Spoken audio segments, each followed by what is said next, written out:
But the way they were talking about the old white men who made all the rules here, I'm like, you're living on a country because of these old white men that you're disdaining right now. Most fascinating comments he made out there was, well, the conservatives are more likely to have a job. So Well, you yeah, have to... they're working or they've got a family. We just Whatever. didn't understand Yeah. that how little the school is actually giving them to eat. Yeah. I sat and watched and like looked at the time and like, wow, those kids at the end of the line have like no time.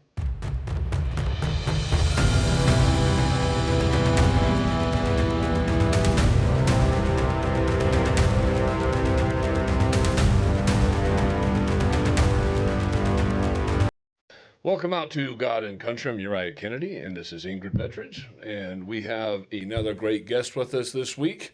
We appreciate you being here. How are things going for you today? They're going really well, thanks. And it's Tiara, right? That's right. I was just making sure I answer to anything close, but Tiara is the right one. It's almost like the ring on your head. It is. It is. The tiara. Yeah, it is. Is that where your parents got it from, literally, or? Yeah, I think so. So my mom just likes girly names, and so she thought it was pretty. It's beautiful, so. and I think that's cute. I think you had a lot of fun with it growing up, though, right? Oh yeah, it was really fun. Did Especially you actually walk around with tiaras all the time? Not all the time, but sometimes. Where did you grow up? I grew up in Draper, and we kind of moved out there right before all the development started. So I got to roam South Mountain to my heart's content, and it was amazing. So long before the bench got developed, any of that got developed, right? Oh yeah. Yeah. Me and my brother would ride our bikes into town, and there was like this little tiny store called T's Treasures. So I loved it, since it was like my name, and it was just a small town. We had a dairy there. We'd buy some cheese and chocolate milk. They had the best Munster cheese. It was good. And now the prison's gone. What do you think of the new developments going on down there? It has changed a lot. That's for sure. Just wait till that all starts getting rebuilt and all those office buildings and homes start going in over there. It's going to be a completely different point in the mountain after that. It's true. And, with all the digging and stuff that's been going on, so much of the mountain's gone. So there's a lot more space there now. For sure. And so as you grow up, did you move around a lot or just born and raised in Draper? No, I grew up in Cottonwood Heights until I was 8. And then we moved to Draper. We did a little stint in California. Both my parents are from California, and they decided they liked Utah better, so we came back here. And I wouldn't blame them. I mean, no one really wants to stay out in California very often. I mean, I like visiting California, but I'm not going to stay out there. Yeah, there's a lot of interesting decisions being made in California. We were mentioning this last week. I mean, California's a gorgeous state. It's absolutely beautiful to go out there. It was the dream. Everything growing up was glamorizing California. But you can't live there. It's just sad. No, it's sad to see what's happened to it. Between the crime rate that's gone sky high and then obviously it's very, very woke these days. That's true. Or, my husband worked for a company where you'd have to go back to San Francisco often, and I would send him the little map that they have. They have an actual public map of all the human feces all over the sidewalks. I remember that application. I remember the app that you actually installed on your phone. Yeah. So it's just, the fact that that's a reality there in one of the best states in America that it could be, and what's happened to it is so sad. One of my last visits there, the areas, my daughter was living there, and one of those areas where they have the adorable and the architecture of those row houses. And in front of each house was a tent and just all this garbage. And I thought, these beautiful homes, I can't imagine coming out every morning and not being able to do anything about it. Yeah. Well, even with the fires now, they still don't have building permits, which is crazy. I mean, Trump went out there, and I can remember seeing that news article or that press where he was sitting next to the mayor of L.A. He said, I need you to speed up the permits. I mean, it should only take a week. And she's like, oh, yeah, we're speeding it up. They're going to for sure get their permits. And he says, in a week? And she goes, well, we're working through the process. And he says, it shouldn't take longer than a week. And they just kind of agree to disagree right in front of the press corps. Yeah. And that was 6-7 months ago. And the fact that she won't be held accountable, I think, is the craziest thing. Because they still don't have building permits. Yeah. None of them. Not only that, but then the city just now announced that they're going to start issuing fines for people that don't clean their properties off. Jeez. And what for the longest period, they wouldn't even let them onto their property. They said Yeah. they wouldn't even let them even get to it because they thought it was hazardous. And Yeah. so you had to hire a city contractor. You couldn't go get your own contractor to go clean your own property for the longest time. So they couldn't even get on there because the city contractors were out a year Yeah. in how busy they were. And so they're just right after left, they're just restriction after restriction. And so now they're letting them get in there, but they won't let them build. And now there's an announcement by Newsome that he might foreclose and eminent domain some of those properties to build low-income housing. Oh, gosh. Yeah. It's just tragedy after tragedy after tragedy. So I have no idea why people even stay out there. But the good news was that I announced that there's some pretty big activists going on out there that might try to turn that whole area red. Mm-hmm. That'd be so nice. I mean, it was for a long time. And I think a lot of the outer line areas still are. So it's just giving them the confidence to know that they're, they might have strength in numbers finally again. Yeah, well, not only that, but know that they're not alone. Yeah. That other people are Yeah. also voting right. Because it's like this hush-hush thing if you're It is. Republican and don't tell anybody. You'll get shamed out of existence out there. But now that it's kind of getting out there, I mean, Mel Gibson's the one that started it, which is funny that he's starting this whole thing out there. So we'll see if it gets anywhere. Yeah, So you grew up here in Utah. I did. What inspired you to get into politics? I always actually was interested in politics. I was interested in the government and the founding of our country. My great-grandparents had National Geographics, and they would just keep them. They had like boxes and boxes of them. And I remember I would just love to like leaf through them and read these amazing articles about the Revolutionary War. And I think probably a lot of it is I have this affinity with George Washington because I was born on his birthday. So I loved to like learn about him. And ever since the very beginning that I can remember, I was always, had such an interest in Revolutionary War and the principles and values that those brave people stood up for. And, just knowing what an incredible thing it was that they could start their own country from scratch and learning about that and the differences of ideas that they were debating back and forth. It was something that I love to read about. And I still love history. And so maybe that's part of it. So did that inspire your principles and values at a young age? I think a lot of it did, yeah. I mean, especially probably with every kid, you learn from your parents, right? My parents are super patriotic, especially my mom. And, she would always make sure that we stood for the flag and put our hand on our hearts. And, she would always thank any service member that we would come across or a veteran if she would see his hat. And I think just seeing that from a young age, knowing it was important, but also both of my grandpas were in the military for the war. They were too young to actually fight, but they were in the Air Force by the time the war had ended. And so just knowing that that was something that they had risked their lives for or were willing to do. And I also had a great-grandpa who served in World War I in the trenches in France. And he got gassed and ended up in a hospital. And so just, learning those stories that our country is worth fighting for. And there are huge sacrifices that have been made for us to have what we have and to have some respect for that. Those are amazing stories because there's a lot of people that grow up very religious. Some grow up patriotic, but very few people I talk to grow up like very patriotic, where the parents are actually outspoken. I mean, I was pretty outspoken growing up, so my kids are all military and everything like that. But it's unique to have parents that kind of push those values. Here in Utah, we have a lot more of it. Out of states, a little bit less.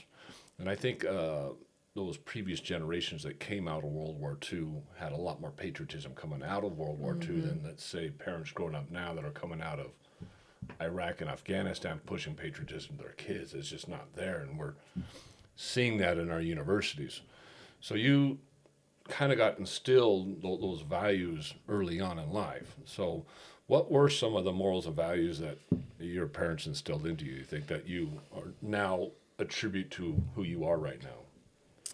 Well, one of them is I don't know, maybe freedom of speech, because even as a young kid, I remember my parents just asking my opinion on things, or when they would get together with their friends, like I would sit down and talk to them and tell them my opinions and like kind of, I don't know, maybe not debate, but like I felt totally comfortable and, you know, encouraged to give my opinion and to think about things and to, you know, maybe push back. And so maybe some independence of thought, you know, where it wasn't just like, oh no, like you shouldn't say anything or let the adults talk or whatever. I think I was encouraged to be very independent minded and figure out for myself what I thought. Also just family values in general, the importance of family. My husband likes to joke that my family likes quantity time rather than quality time. Because we'll get together and just like spend hours together talking, or we play a specific card game that my grandparents taught us, and we would go back every summer, me and all my cousins, and my grandparents would watch us for like a month, and it was amazing. And so they taught us all this card game called Pinochle, and we would just, so now any family reunion, we just sit around and play this game and just chat. It's awesome. And so anyway, I know not all families love just hours and hours, but after me and my husband got married, we went to one of these family reunions, and it was like 3 days of this just, you know, talking. We just love it and chatting, and he had lost every single game. And so he's like, this is the worst, but he's gotten a lot better now. He's pretty good. So that's funny because my family does the exact same thing. I mean, we grew up playing card games and board games, and we grew up with a game called Rage. Oh, I haven't heard of that. And it's the funnest card game because you can play with a massive group of people, 10 people plus on a card game, and it's a lot of fun. Sounds brutal. Yeah, it is. It is. Yeah, it causes rage. That's why it's called Rage. Yeah. I'd also say we're a religious family. My parents took us to church, and you know, even along with that, you know, I have to decide for myself if that was something that I wanted to continue to do as I was deciding what I wanted my life to look like. And so, you know, I'm grateful for the foundation that they've given me as far as that goes as well. So you go to high school here in Cottonwood Heights then, or? No, I actually went to a lot of different high schools, but I was living in Draper by then. Then you got to university. I did, yes. Originally, I started out at Slick because I paid for my own college, and it was super affordable. I would recommend to any child either try to get as much concurrent enrollment in high school as you can, because that wasn't really that available when I was in high school. It's so easy now. It's They'll amazing. apply themselves. I mean, you So can available. graduate with your associates before you're even out of high school, and that's just incredible. But yeah, I went to Slick for 2 years, and I loved it. I had the most amazing professors, and I loved that they had so much real world experience. And in fact, one of my professors, he was my political science teacher, and he really nurtured my love of politics when we would talk, and he found out I was interested. He helped me get on a campaign and go knock doors and kind Which of campaign was it? Yeah, for you. it was Governor Huntsman. Oh, I worked for him too. I believed in him in the beginning too. Yeah. Well, that was what was going on at the time, and it was so fun as, you know, a bright-eyed 20-year-old to be like, yes, you know, I'm gonna go do this. And so it was really fun. And in fact, when I decided to run for this office, I looked back through my emails and I found his email, and I'm like, just so you know, one of your students is running for the House of Representatives in Utah. And I kind of just wrote him a little thing about, you know, the influence he had. And so cool. it was. Did he respond to that? He did actually. Probably pretty proud. Yeah. And he's actually an incredible man. His name's Gordon Jones, and he started a liberal arts college here in Utah. It's called Mount Liberty College, and they just moved from Salt Lake down to Provo, but they have an incredible program. I went with Senator Johnson to their graduation ceremony this past May, and just the caliber of the students and their education, I was like, wow, that's incredible. Yeah. So what took you up to the U? Well, I wanted to major in accounting. Actually, originally it was like international relations or something like that, but then I decided if I wanted to be a little practical about if I had kids, what my life would look like, and I wanted to stay home with them. And so I was like, I could do accounting. It would help with, family finances. I like math anyway. And then if I have to work, I could do tax seasons or just super flexible, taking on my own clients. So I got accepted into the business school up there and started going to accounting. And I had a lot of fun in college. I decided to apply to be an opinion writer at the U, and that was a fun experience. You got a lot of stories up there, right? And I you get do. a lot of controversy as well, but I see a lot of good opinions on your stories online. There's actually one I read where someone actually wrote an opinion piece congratulating on how good your stories are written up there. And I read this whole article. I guess it was just some random person that saw your articles and saw the opposition to it, and they decided to write an opinion piece in the same paper commending how well you did. So how long were you writing up there for? It was only about a year before I graduated, but it was really interesting being the lone conservative voice on a liberal campus. Which is why I was going to ask you is what took you to the U as a conservative, because it's... Yeah, they have a really good business school, and it was close to home. I liked the commuting, and kind of how I was talking about being independently minded. Sometimes I just like doing my own thing, and everyone in my family had gone to BYU since like my great grandparents, and so I'm like, you know what, I'm gonna go somewhere else. So that was. And you didn't feel uncomfortable. You were confident enough in your own skin that you were. Yeah, and I think in some places when you're put in positions where there is so much opposition to your own beliefs, you actually almost have to decide and be stronger about it. And, I found some other people who agreed like I did and, made some good friends. I actually commend people that do that, because you find strength in that, and you actually build strength and character when you're in that type of opposition. If you're got just kind of an easy going and everybody's just kind of a yes man, then where's the growth? Where do you learn in that? It's true. So anyways, it was really fun. I remember showing up to a Deseret News tour once. They invited all the writing staff up at the U and the Chronicle. And I remember walking in and everyone's like, oh, there's Tiara, blah, blah, blah. Like, they knew I was the conservative opinion writer, and, it was fine. I felt good about standing up for people like me who, I grew up always hearing about the silent majority. And so in my own mind, I knew I was the majority, and I just wanted to give voice to that, to try to help other people be like, no, it's okay that I believe in enforcing the laws in our country, or it's okay that I believe marriage should be between a man and a woman. Well, I admire that. I don't think I was like that at that age. I was pretty headstrong. I mean, always had been. Rare to have people that headstrong. It's usually if they're headstrong liberal, not headstrong That's true. conservative. I mean, I had my phase in high school while I was trying to decide, because it's more fun and edgy and whatever. And then like, that doesn't make a whole lot of sense. So. But how many articles did you write up there? Oh, a lot. I mean, Was it like a weekly article? Yeah. I would send in my articles, and I never got to choose the title to my articles. So many of them are so dumb, and it'd be so frustrating, but they were just so clickbaity. But yeah, it was about once a week.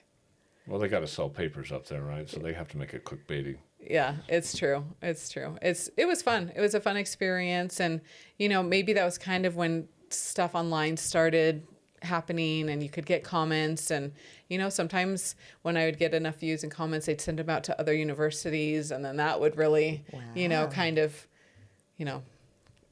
get a lot more pushback too. Just most people. I'm just in that thinking of a field. young lady out there who is living your life right now. She's up there at the U. She's the.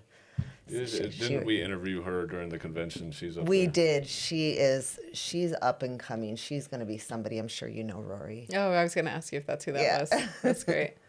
Yeah, it was fun. It wasn't always fun getting hate mail, but that's just a part of life, especially now in this position. Well, we see a lot of the same thing, because that's the issue is the silent majority is usually pretty silent. So if you look at our comments section, 80% of our comments are pretty negative. Then we'll get some positive ones in there that support us and everything like that. But the vast majority of them are very vast negative. majority of that 80%, it's almost like you have compassion because they're really uneducated. It's really Some true. of them are really low IQ really people. bad comments. You're like, I don't even respond. to They that don't one, 'cause even that know one- what they're talking about. You don't It's even so know what you're funny. talking about. It's not even a half an argument. So I'll respond to some of the good ones that have decent arguments and just argue Somebody back said with them. this week somebody should tariff our equipment, your podcasting equipment. That's what should be tariffed. I'm like, what? It already is tariff. you It all comes talking from about? China. Everything comes from China. Yeah. It's when I hear stuff like that, I'm just like, man, what do we need to be teaching differently in school?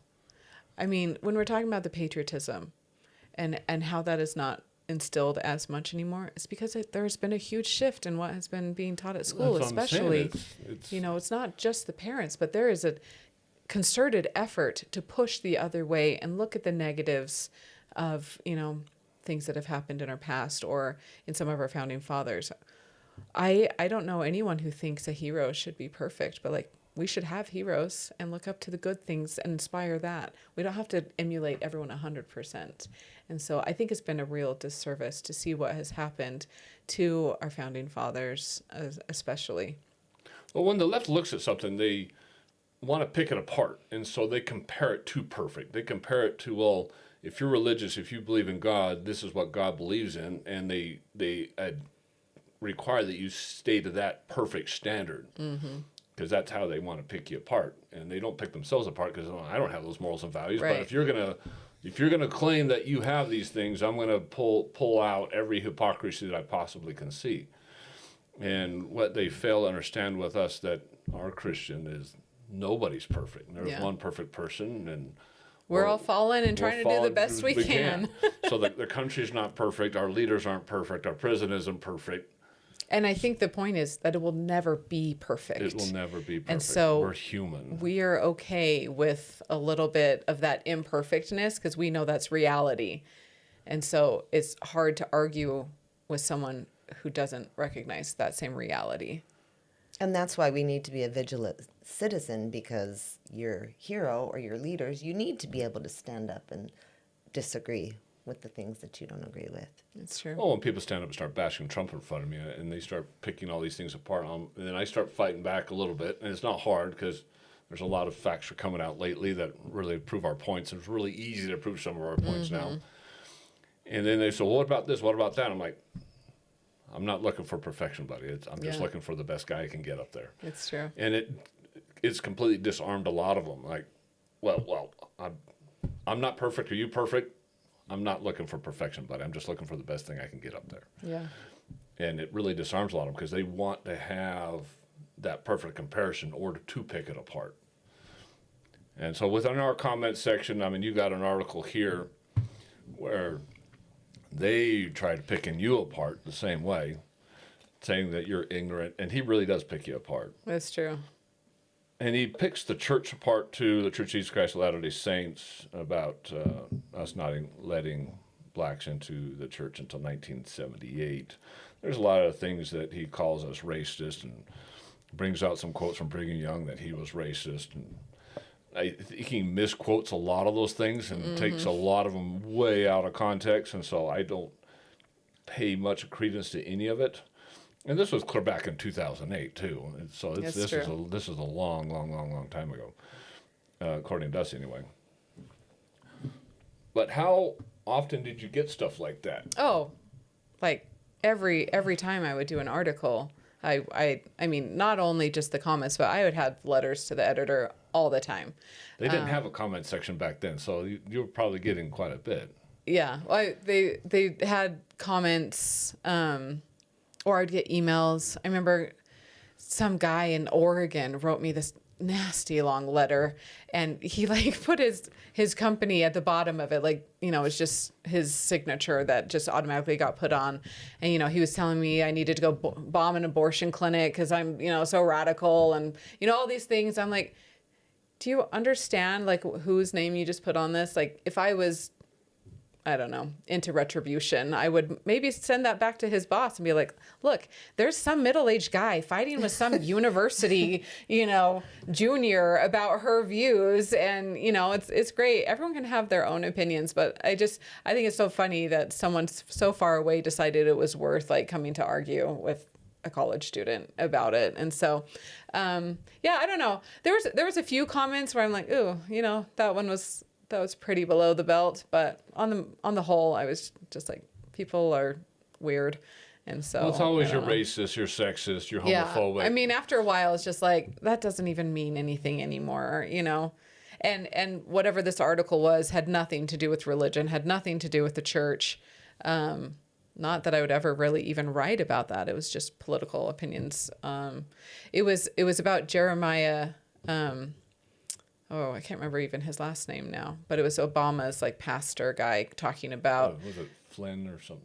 I can't remember his name. It was so long. I mean, 20 years ago, but it was talking about when we got attacked in September 11th, and our like, I don't know, chickens were coming home to roost or whatever that phrase is. I can't remember what it was. And I was talking about, you know, how awful that was to be so critical of what the U.S. has done in our history and throughout the world, and how, you know, we have so many anti-American people. And that was such a big movement at the time.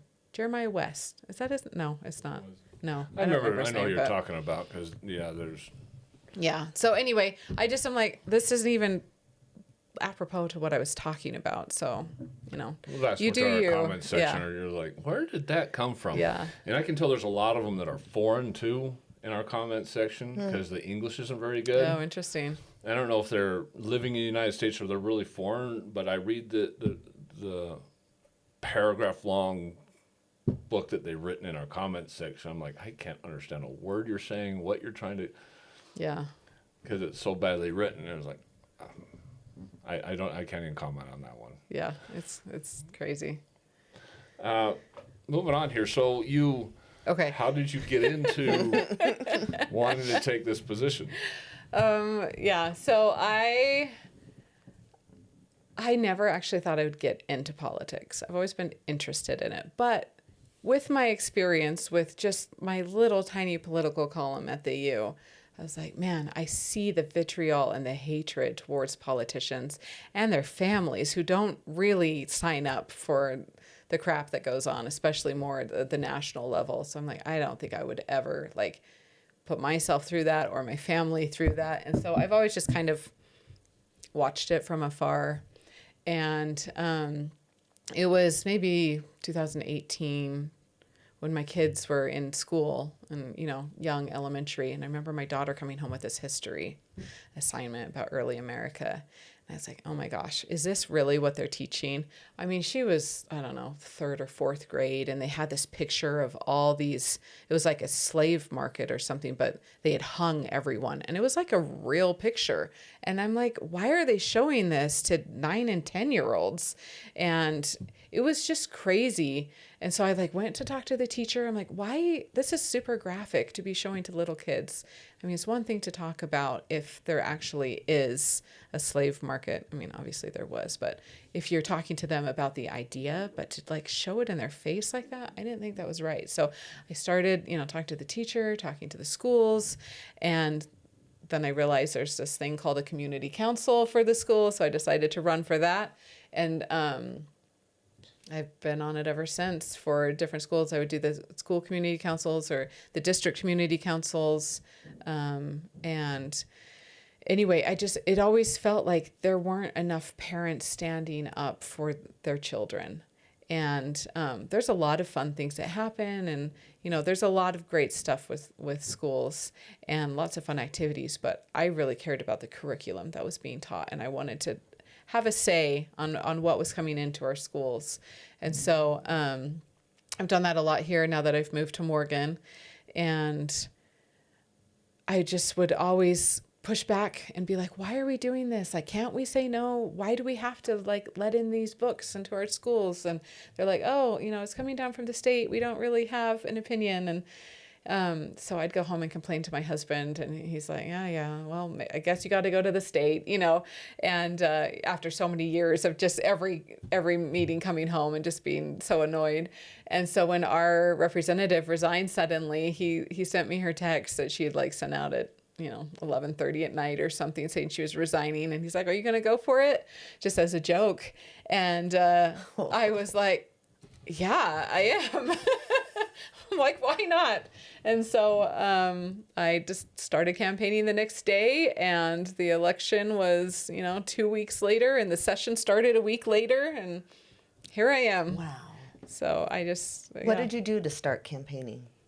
So it was a special election. So when you go to caucus, you elect like a precinct chair and state delegates and county delegates. And so mine is a state race. So all the state delegates were the ones who would decide on a special election. And so I just started calling them, and I probably talked to every single one of them, like 74 people for over an hour, just telling them what I thought, what I would do if I was in there, what I wanted to support. And there was 8 of us running, and so it was hard. I got some people who were like, hey, come down and I'll invite some more people and you can talk to them. And so we were busy there for 2 weeks, and yeah, it was crazy. So You feel like it was only a 2-week campaign. 'Cause I a lot know of next times year is going to campaigns be different for sure. I mean, you didn't have to go out and do meet and greets, or you didn't have to go out and sit on the street corners and do honking waves or anything like that. Not yet. Next year, which is just crazy to So think this is your about. first session in then? Mm-hmm. Yeah, so I'll have a full term because I'll have this session and next session. But just the way the elections work, it's going to be caucus as soon as the session's over, and then just primaries in general. Who were your mentors? Who was the person that, I know they assigned somebody to be with you when you're a freshman there on the floor? Yeah, Representative Cutler was mine, and he's great. He'd sit behind me, and so I'd turn around and be like, okay, like what does this mean, or can I do this right now? When I got elected, it was the day after all the freshman orientation. So I didn't. You didn't even get I that. didn't get any. So I'm just like, I'll just do what I want. And when people tell me that I need to do it, then I'll do it. But I'm kind of a, ask or do it now and ask forgiveness later type person. So anyway, it's worked out pretty well. I like the boldness in that, because that's usually what I do, is just get it done and say sorry later. I'm like, didn't know. Yeah, it's true. It's true. And so, I think they've given me a lot of leeway too, being like, oh, she's new. She doesn't know, specific things. But I think because of that, I was able to get a lot done in my first session, which I was really excited about. I ran a property tax bill. And I was told by quite a few people, they're like, they never let freshmen run property tax bills. And I got some support and some help, and I presented so many times. And, it was a little piece. It was such an interesting thing. I was sitting in education committee, and they kind of go through parts of the budget, how it works.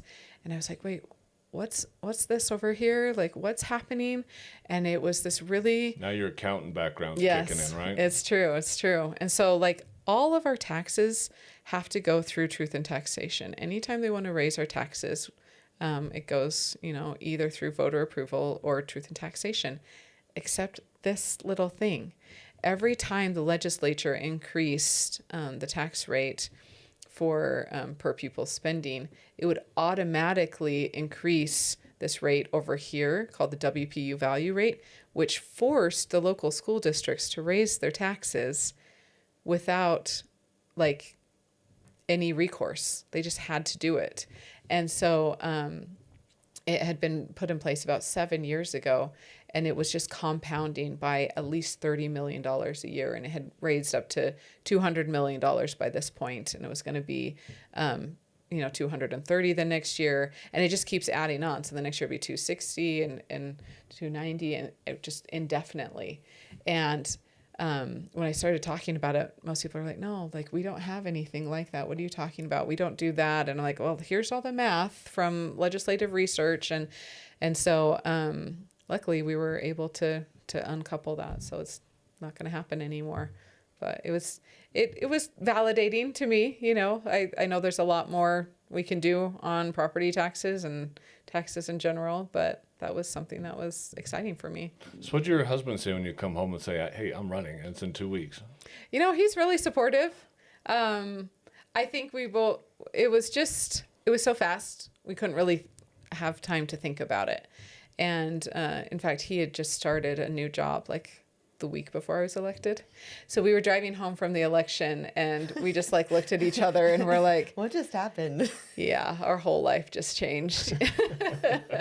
So it's been different. And how old are the kids at this time now? I've got 4 kids and they go from 8 to 15. So I have 8, 9, 14, and 15. And I've been a stay-at-home mom their entire life. And so it's been an adjustment and a sacrifice for us for me to be able to serve like this. One thing we mentioned with every Congress person that comes in here is, I mean, you have 45 days a year that you're actually getting paid to work. Mm-hmm.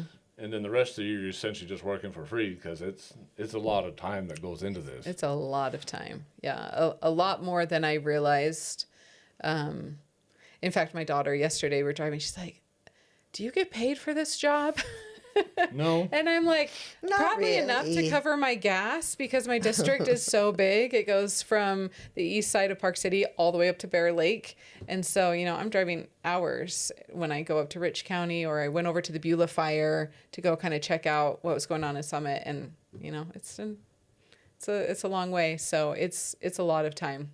Do you have anything on the west side of the Wasatch Front, or is it all the backside? It's all the the Wasatch backside. back. Yeah. So What's the prettiest area anyway? I don't know if I could say that. They're all pretty in their own ways and, you know, similar, but rural, just the landscapes are beautiful. Yeah, so you got Park City Valley, the Eden Valley right up there, the Pineview area. I don't have that. You don't have that? Morgan? That's Jill. So I have all of Morgan. Yeah, that's Representative Kyle's area. So I have Morgan and then just like Olive Ridge, but I don't have any of that Ogden Valley area. Nice. Yeah.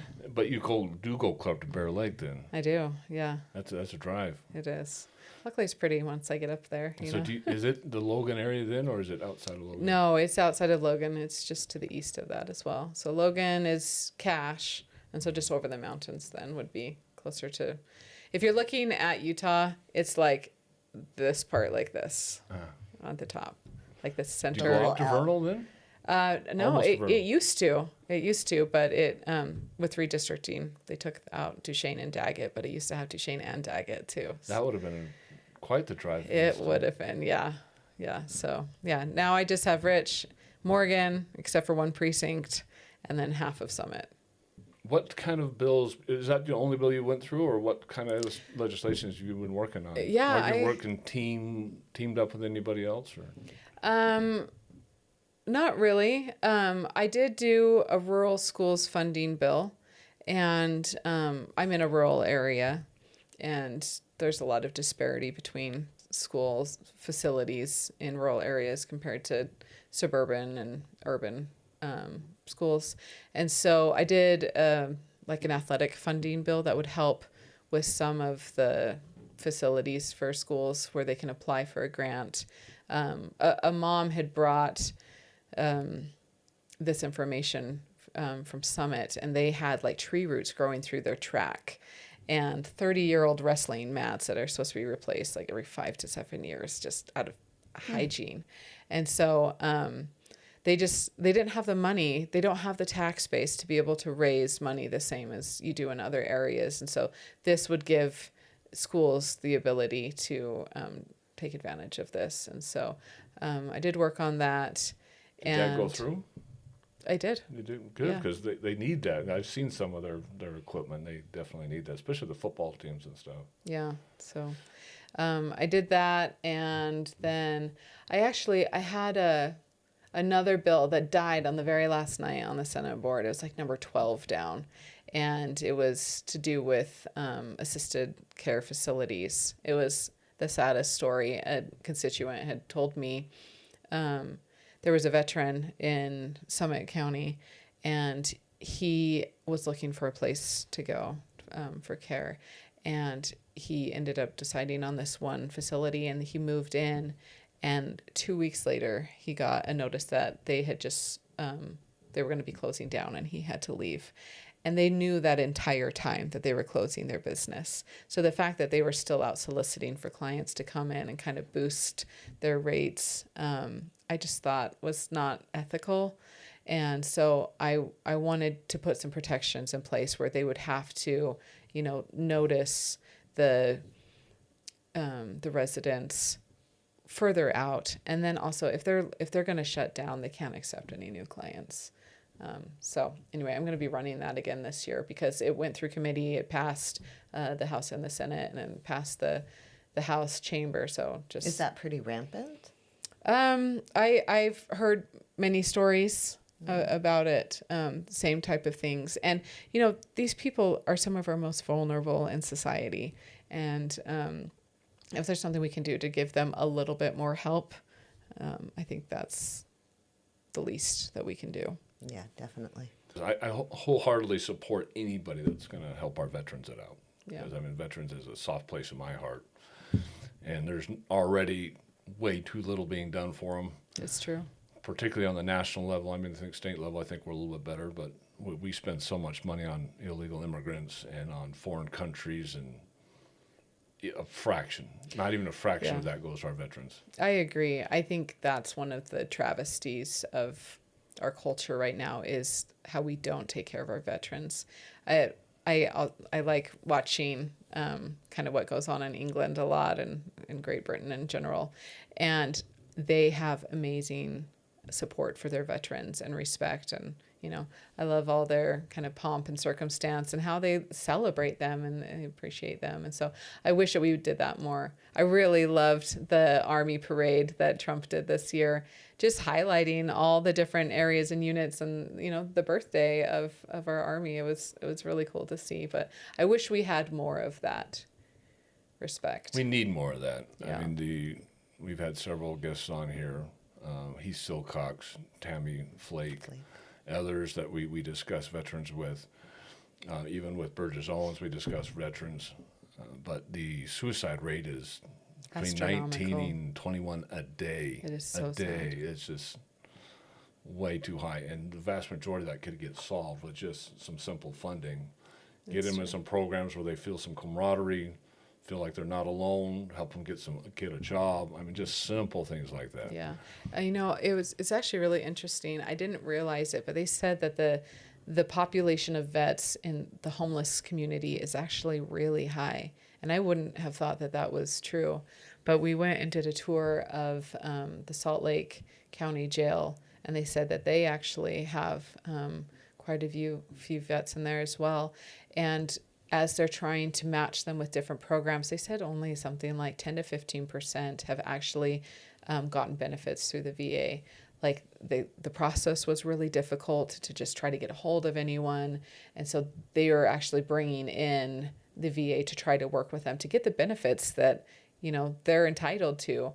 It's so sad that they don't even have access to those. We asked that specific question of Heath Silcox when he was here. And the Veterans of Foreign Wars and all these other programs have people that help them get those benefits. The state has people help them get those benefits, but it's like one person or two people. Yeah.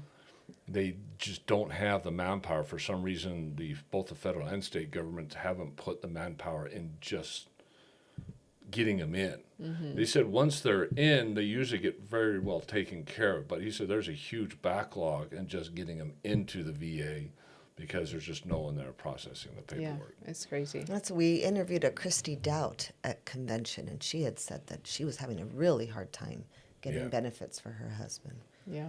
I've heard people like, I called like 15 or 20 times. No one ever picked up. No one ever called me back. I just gave up. And so I think that's something that we should look at. Just putting some money into just helping them get into the program. Because once they're in, I'm hearing that the VA hospital here in Utah takes care of people really well.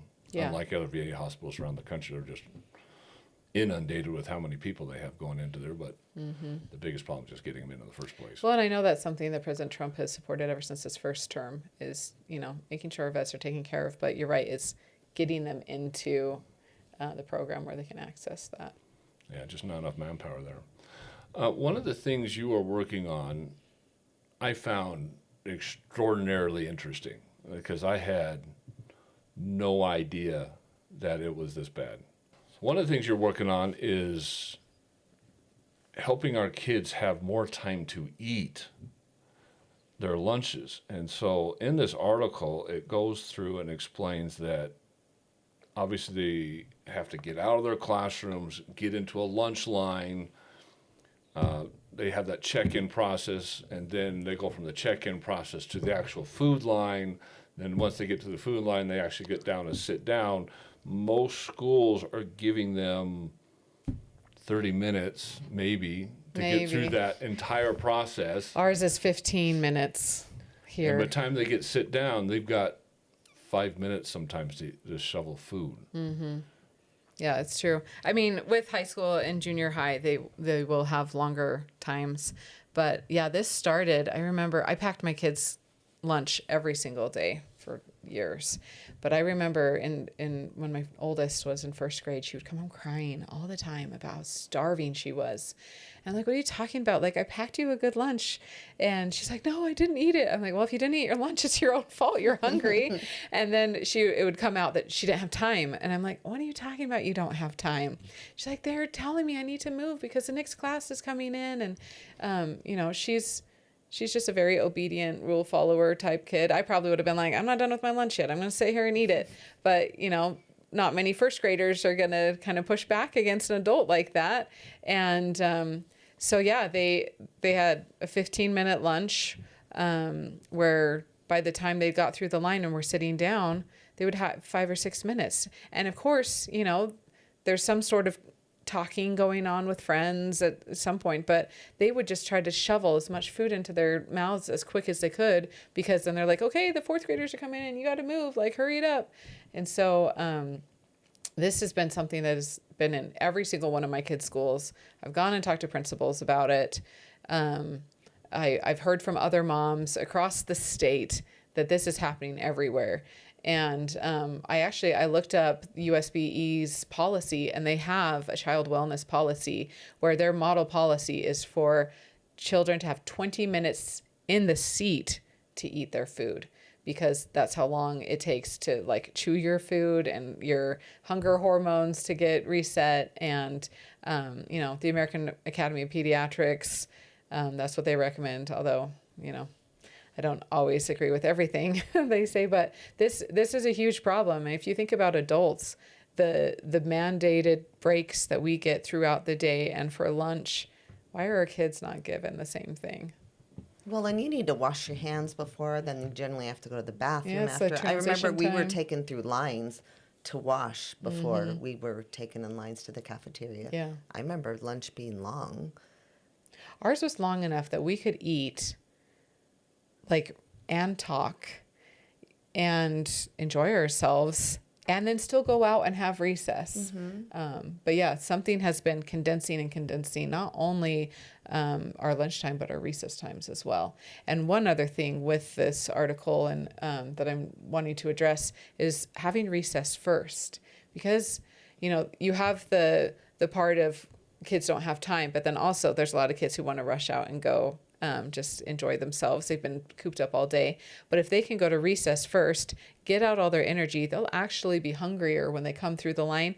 And it's been shown through different studies that they will eat 54% more of their vegetables, more of their food in general. I like that. Yeah. And each school kid, it's estimated they throw away 39 pounds of food a year. And if you think about the fact that we're funding that not only through the USDA program with federal dollars, but last session, Representative Clancy did a bill that we passed that was going to cover the reduced portion size price for families, so that it's effectively free for them. And I'm like, if we're spending taxpayer money trying to give them this nutritious food, and I think there's other changes we could make to the food, but anyway, many people came into committee and they're like, this is like their one substantial meal of the day. This is where they get most of their calories and nutrients. Like, can you fund it? I'm like, well, if we're going to fund it, we need to actually give them time to eat it so it doesn't end up in the trash, because that's also something we heard was just the trash cans are full of food. And I really don't think it's because the kids won't eat it. I think it's because they don't have time, based on conversations with other kids. That should be obvious. As a principal, as teachers, as lunch staff, if you honestly see kids going in and they literally have 5 minutes to eat, Yeah. that should have dawned on somebody a long time ago. Yeah. You write this article, so I mean your writing skills back from university time come back into play, but I want to read these 2 paragraphs because they're very, very profound. And it says, on my visits, I also witnessed something both troubling and entirely preventable. Dozens of half-eaten lunches landing in the garbage can, apples with just 1 bite taken, sandwiches barely touched, milk cartons unopened. And the reason is not because children didn't take it or didn't want to eat it. The students had run out of time. The consequence of insufficient lunchtime are evident in the staggering amount of food waste in our schools, according to the 2022 USDA report. The food waste problem, shocking, nationwide is estimated at 533,000 tons of food are wasted annually in the U.S. schools, costing taxpayers approximately $1.2 billion worth of food every year, much of it untouched. Each student discards about 39 pounds of food per year, with fruits and vegetables being the most wasted items. This waste not only represents a financial loss, but also undermines our efforts to provide nutritious meals to students. I read that and I was like, no way, they only have like 5 or 6 minutes, no wonder. My own kid was complaining that, well, I shouldn't have time to eat, and it didn't even dawn on me that they have 5 or 6 minutes. I think a lot of times lunchtime. we don't take kids seriously. They complain, and I hear parent time after time, you're fine. Mm-hmm. You're fine. Yeah, or say, oh, you were probably talking, or, you know, we just whatever. didn't understand that how little the school is actually giving them to eat. Yeah. Yeah, it's crazy. I went and sat, because you can go and eat lunch with your kids, you know, and I sat and watched and, like, looked at the time and, like, wow, those kids at the end of the line have, like, no time. It's crazy. So anyway, I hope to be able to do something about that. So do you have something in the works getting written right now to put this thing through? Yeah, I do. I have a bill, and I've talked about it with all the committee members. I was trying to decide if we would do an interim bill. Sometimes that's for bills that will take a little bit more time to talk about.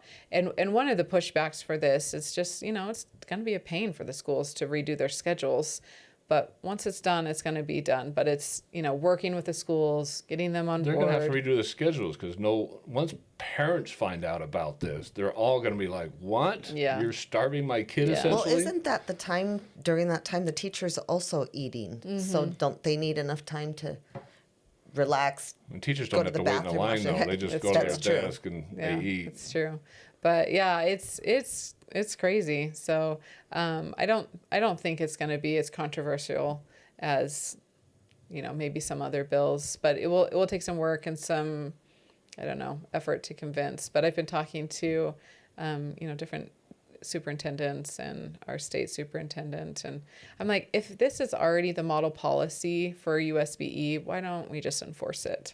You know, I'm not coming up with anything new. Even the recess part is model policy after their years of digging into it and research. That's what they decided is the best policy. And so it's like, let's just give it some teeth then, because no one's doing it by themselves. More parents should take that. I used to go eat with my kids, and I ate with my grandkids for a time until they were all in either homeschool or some sort of private school. But I ate with my grandkids, and I think if parents are watching this, you might want to go see what the experience is at your school and then call your legislator and encourage them to support that.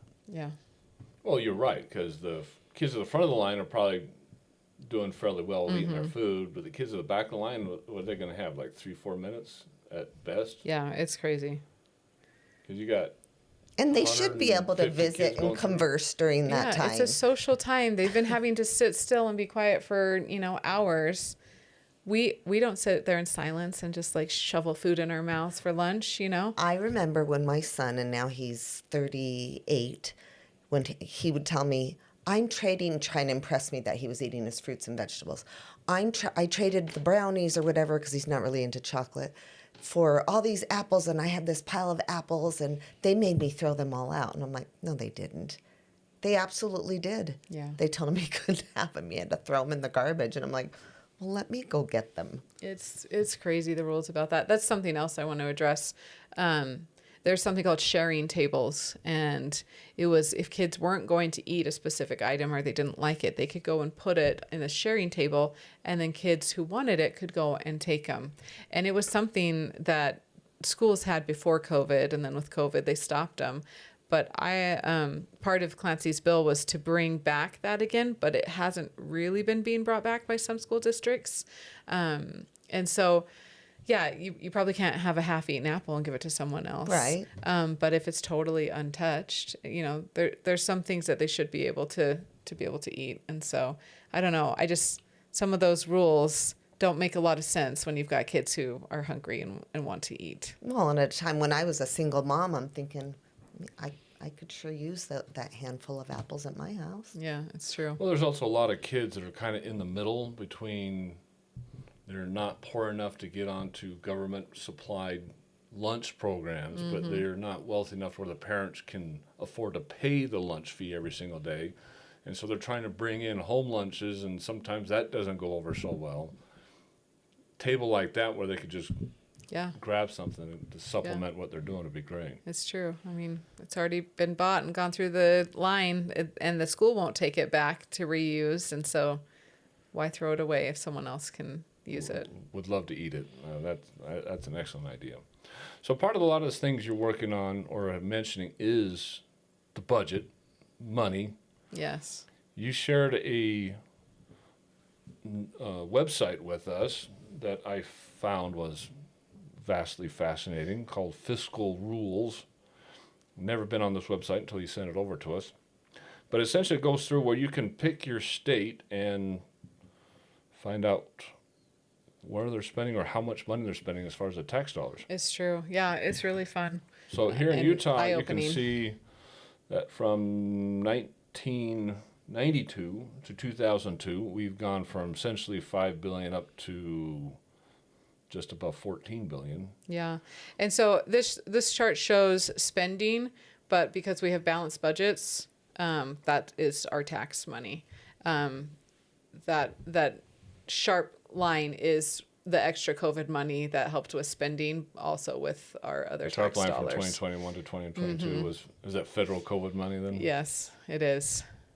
Our federal debt added to.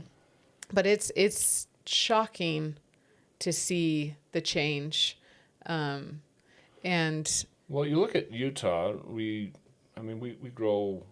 We've gone up and down. I don't know what happened back in 2011 where we actually dropped our budget. That's actually good to drop our spending. But you look at states like California, where their spending was pretty even until they got to COVID, and that just went off the charts. But then you look at states like Texas, where they didn't have any spike with COVID. So it is really interesting. Florida, same thing. Well, They stayed pretty even no matter what happened. So, and then obviously DeSantis down in Florida didn't shut down his state. He didn't do anything. I mean, he was being a great governor during COVID. it was amazing. When he started running for president, I'm like, oh, not yet. Like, you're so awesome where you are. We need more like you. Yeah, I love DeSantis. Something that's really cool about that website, too, is it talks about if states would enact a law like Colorado has. And Colorado in the 90s, when it was still red, before it flipped blue, they enacted a law called TABOR, which is the Taxpayer Bill of Rights. And what that does is they cannot raise their budgets or, raise their taxes unless it goes to a vote of the public. And, we have Truth in Taxation where we can go and they all say, hey, this is kind of what we're doing, but it's not a vote. And so in Colorado, they actually have to go to a vote. And if they ever collect more taxes, they have to refund those. Or they can ask to keep them for a specific thing, and then there's a vote again. And so this website actually will show, hey, if you enacted TABOR at this time, how much money would you have saved and not raised in your taxes? And so if we would have implemented that in 92, just the same time as Colorado, we would have saved $74 billion, which is insane. But you can go kind of year by year with That's a lot of money back in taxpayers' wallets. It is. And something that is really interesting, if you go back to the Utah chart, before the COVID money, or maybe part of it, the spike, we actually collected $125 million more in taxes than we were expecting for our budget. And we just kept it. We didn't refund it.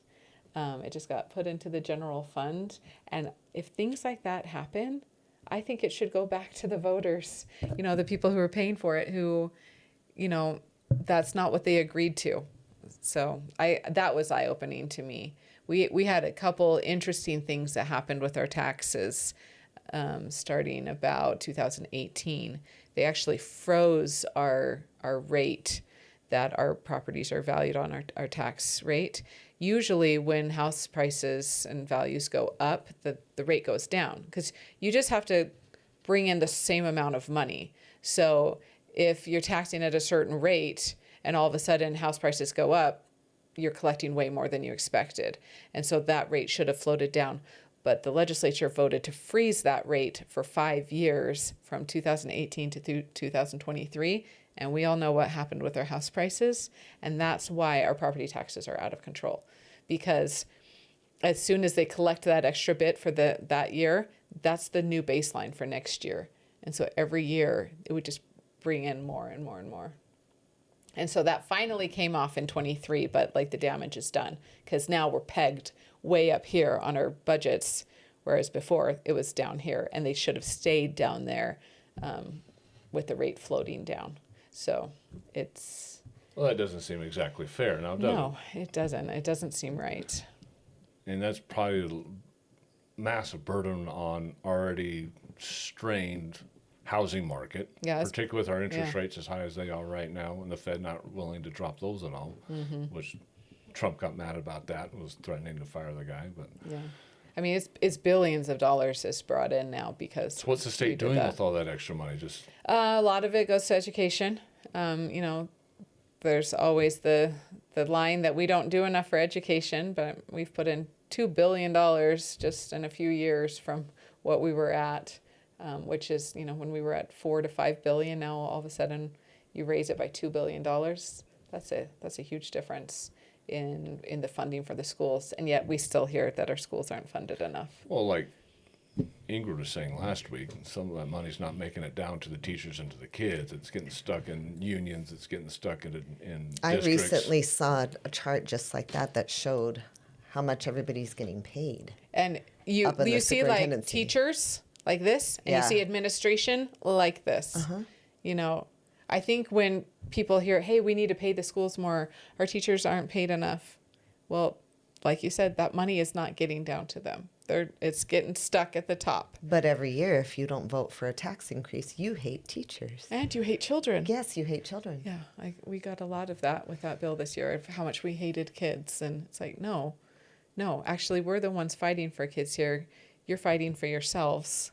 As the union who's having access to our retirement fund, even though you're not a state employee, they redesigned the flag, they should have put the pie chart of how much is spent on education.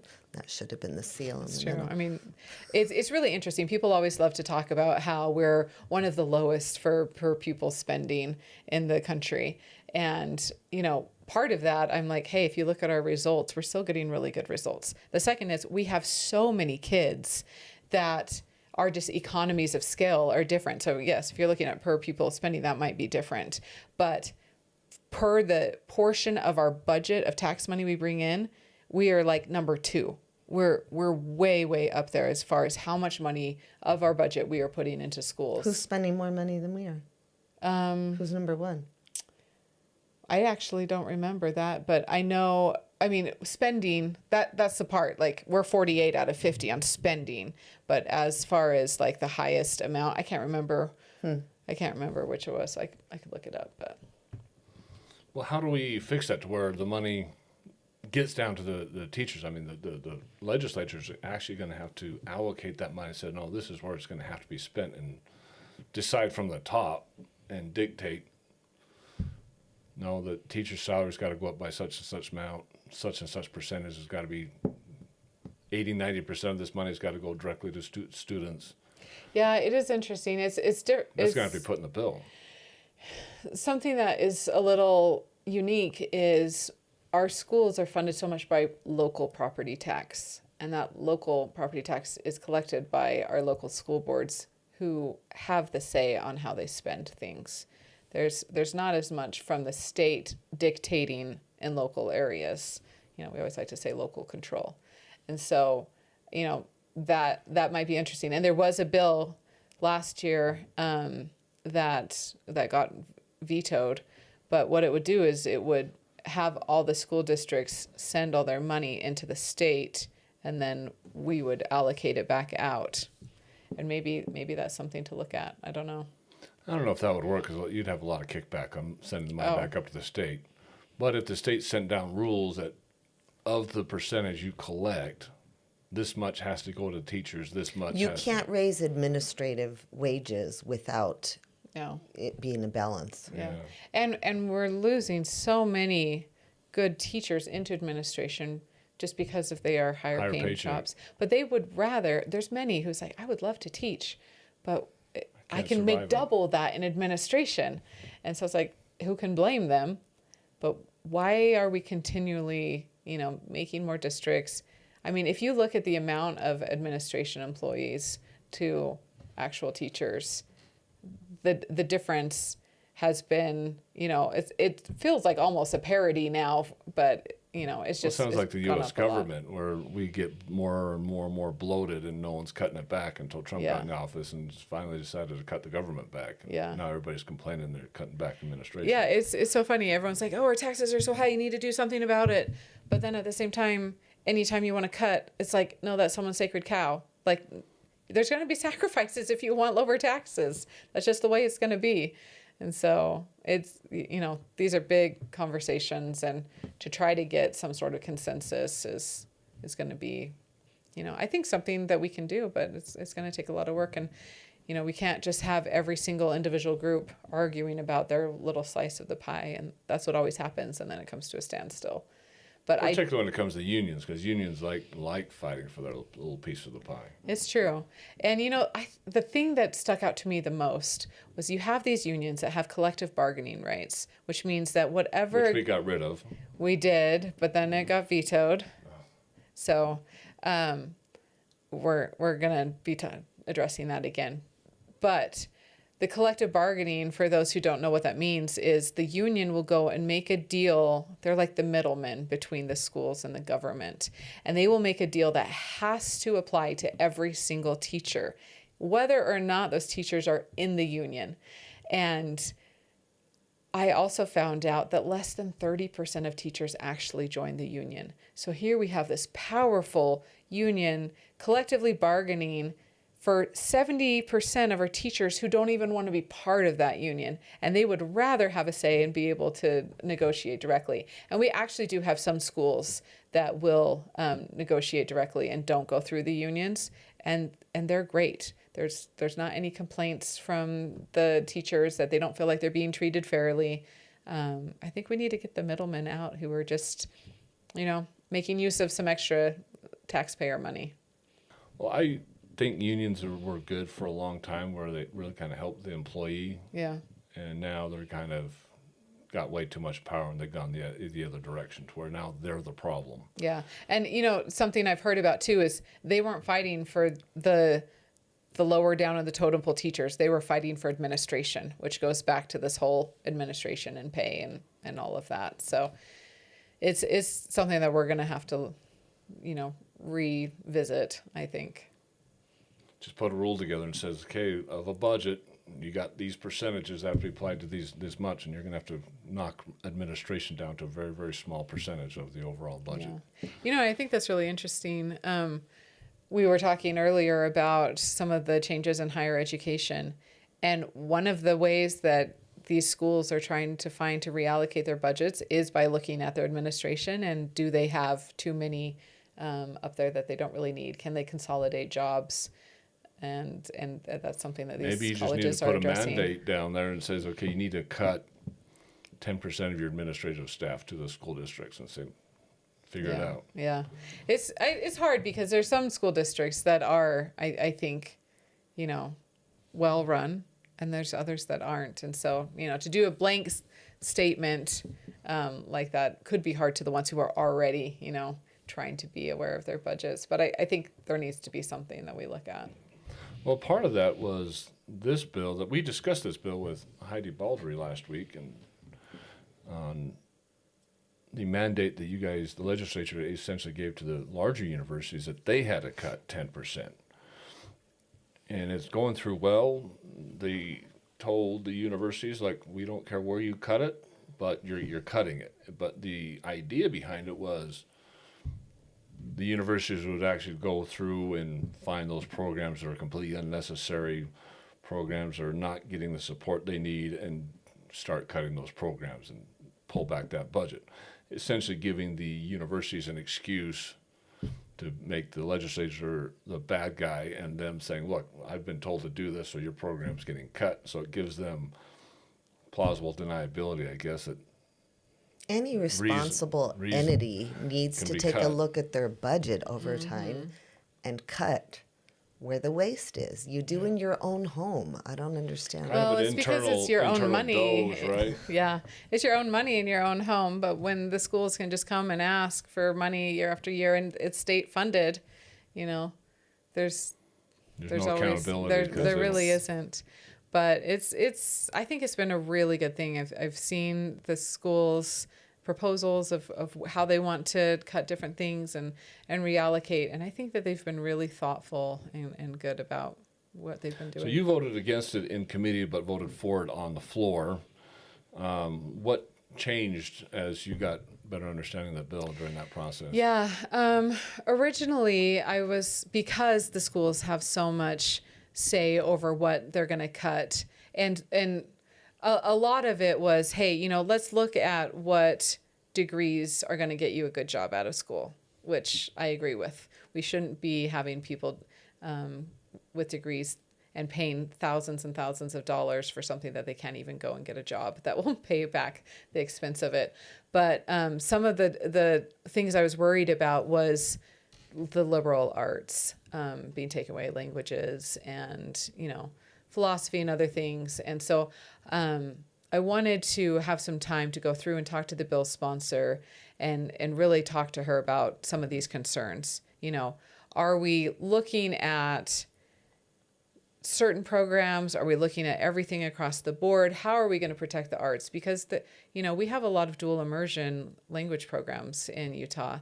And if we cut all the language degrees, how are we going to get teachers to teach those classes? And so that's something that I was worried about.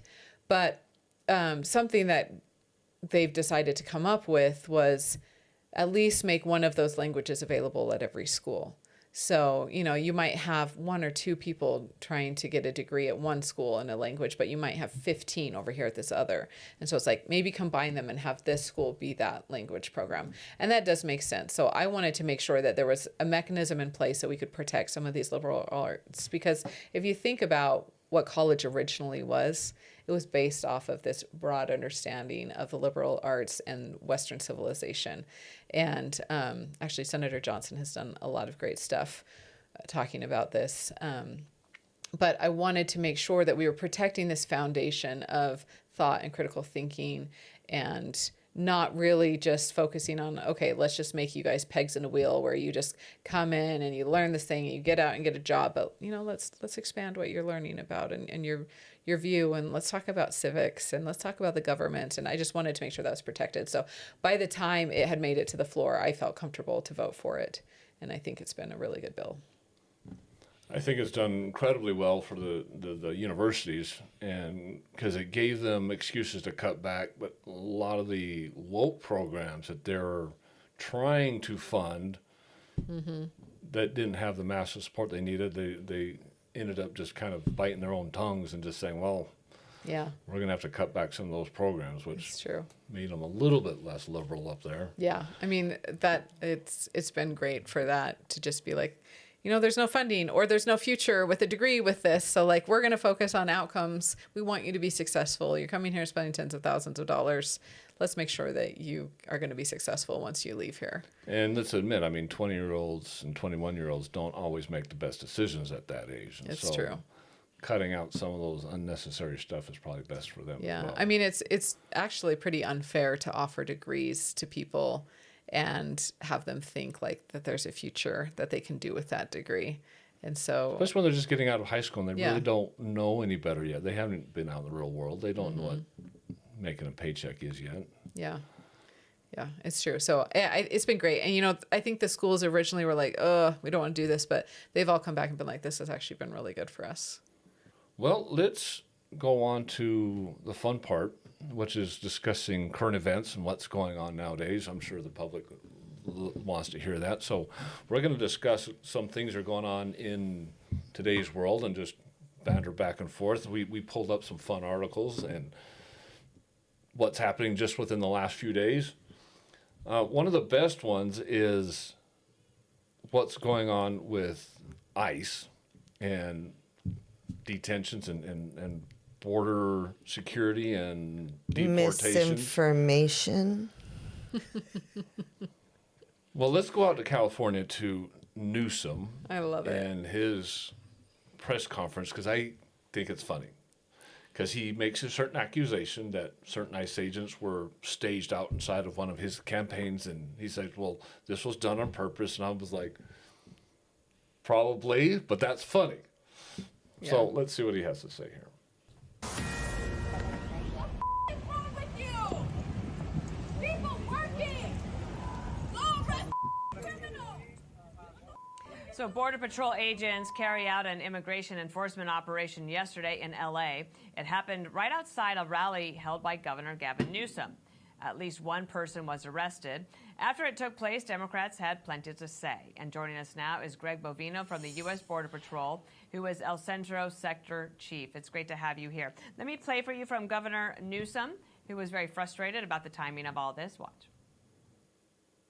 And right outside, at this exact moment, are dozens and dozens of ICE agents. Donald Trump, you think it's coincidental? Donald Trump and his minions, Tom Homan, tough guy, clearly decided, coincidentally or not, that this was a location to advance ICE arrests. Indiscriminate? Perhaps. We'll find out later. Sir, did you purposely target the governor's rally in order to have a show of force there? Well, good morning, Dana, and thank you for having me. We absolutely targeted all of Los Angeles yesterday. We had 40 law enforcement teams spread across Los Angeles going after those bad people and bad things. When we talk about targeting, what the governor perhaps is not saying here is just a couple of blocks away from where we were, a Tren de Aragua gang member, a suspected Tren de Aragua gang member was apprehended. And that's very important, Dana, because does the governor or Mayor Bass, when they have these meltdowns, these tantrums like that, do they want those individuals walking the streets? You know, I see a lot of outrage there from the governor, you know, when he talks about these ICE raids, and we're actually Border Patrol out there yesterday, not ICE. So a lot of outrage there. Where's the outrage, Dana, when there are Tren de Aragua members walking with impunity on the streets of Los Angeles, or child rapists, or a whole litany of other bad people and bad things, bad criminals walking those streets of Los Angeles? Where's the outrage? Where's the outrage there? Yeah. Were you looking for that Tren de Aragua member? Did you have intelligence that he was going to be there? Absolutely. Our officers did have intelligence that the trained Aragua, the suspected trained Aragua member, was going to be in that area. Well, he goes on from there, but there's kind of two things I want to point out here. One is the rhetoric that the left seems to put out towards ICE, Indiscriminate, towards Trump, perhaps. towards I Trump, love and that. it's that type of rhetoric where they put out such a negative light against ICE, against the Border Patrol, that it almost foments the violence that happens against them, where they're getting rocks thrown at them, Molotov cocktails thrown at them. Trump's got to announce that ICE now has the rights to arrest people that are attacking them. I mean, we had a assassination attempt against Trump himself, and that's coming from the same type of rhetoric that keeps coming from the left. The rhetoric's got to stop, because it's fomenting violence. There's one way you can talk up there that says, well, I don't agree with this. I don't agree with how they're deporting people. But to put such a negative image against our law enforcement officers is what's threatening. They're literally threatening their lives right now. Well, I agree. And, kind of what I was saying, when he was up there and he's like, arresting people indiscriminately, maybe, it's like, you're saying those words and that's what people are going to hear. But then when you look at reality, no, it wasn't indiscriminate. They are arresting child rapists and gang members and known criminals on the street that have been allowed to just be there walking around with no repercussions. What do they think the public really wants their streets to look like? And I doubt it's with a bunch of gang members and child rapists that are out of jail. Yeah, and a lot of times they target those specific people, but they're also picking up, and everybody knows it, they're picking up just normal people that are illegal too, and that's where the bad taste is getting in everybody's mouth. That's what they want to stop.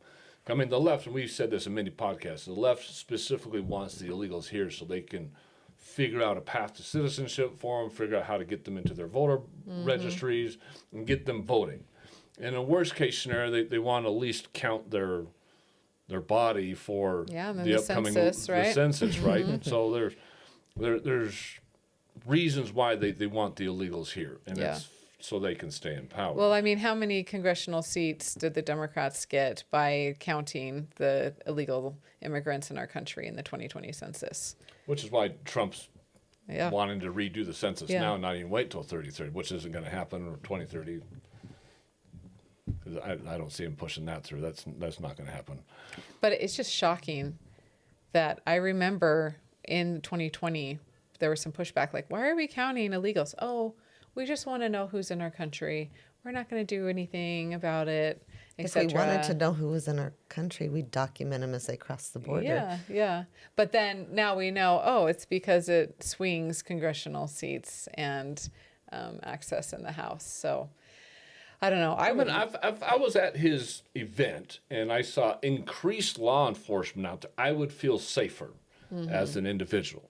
But they're specifically downplaying that and attacking it because they know that a lot of his base are illegal. I mean, he's purposely putting out there, come to California, we'll get you on Medicaid, we'll get you on the food stamp program, we'll give you in-state tuition.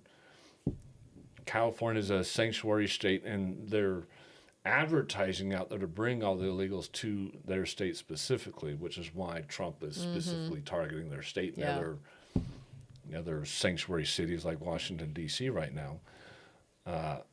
But we know that they're trying to figure out ways, and this is their only goal, try to figure out a way to how to get them onto the voter rolls. And we discussed this a while ago. Doge came out, and Elon Musk came out and did a whole press conference in a big auditorium that showed on the big screen, this massive 50-foot screen, that they had just barely looked underneath the hood and found 5 million illegals that are on our entitlement programs, on Medicaid food stamps.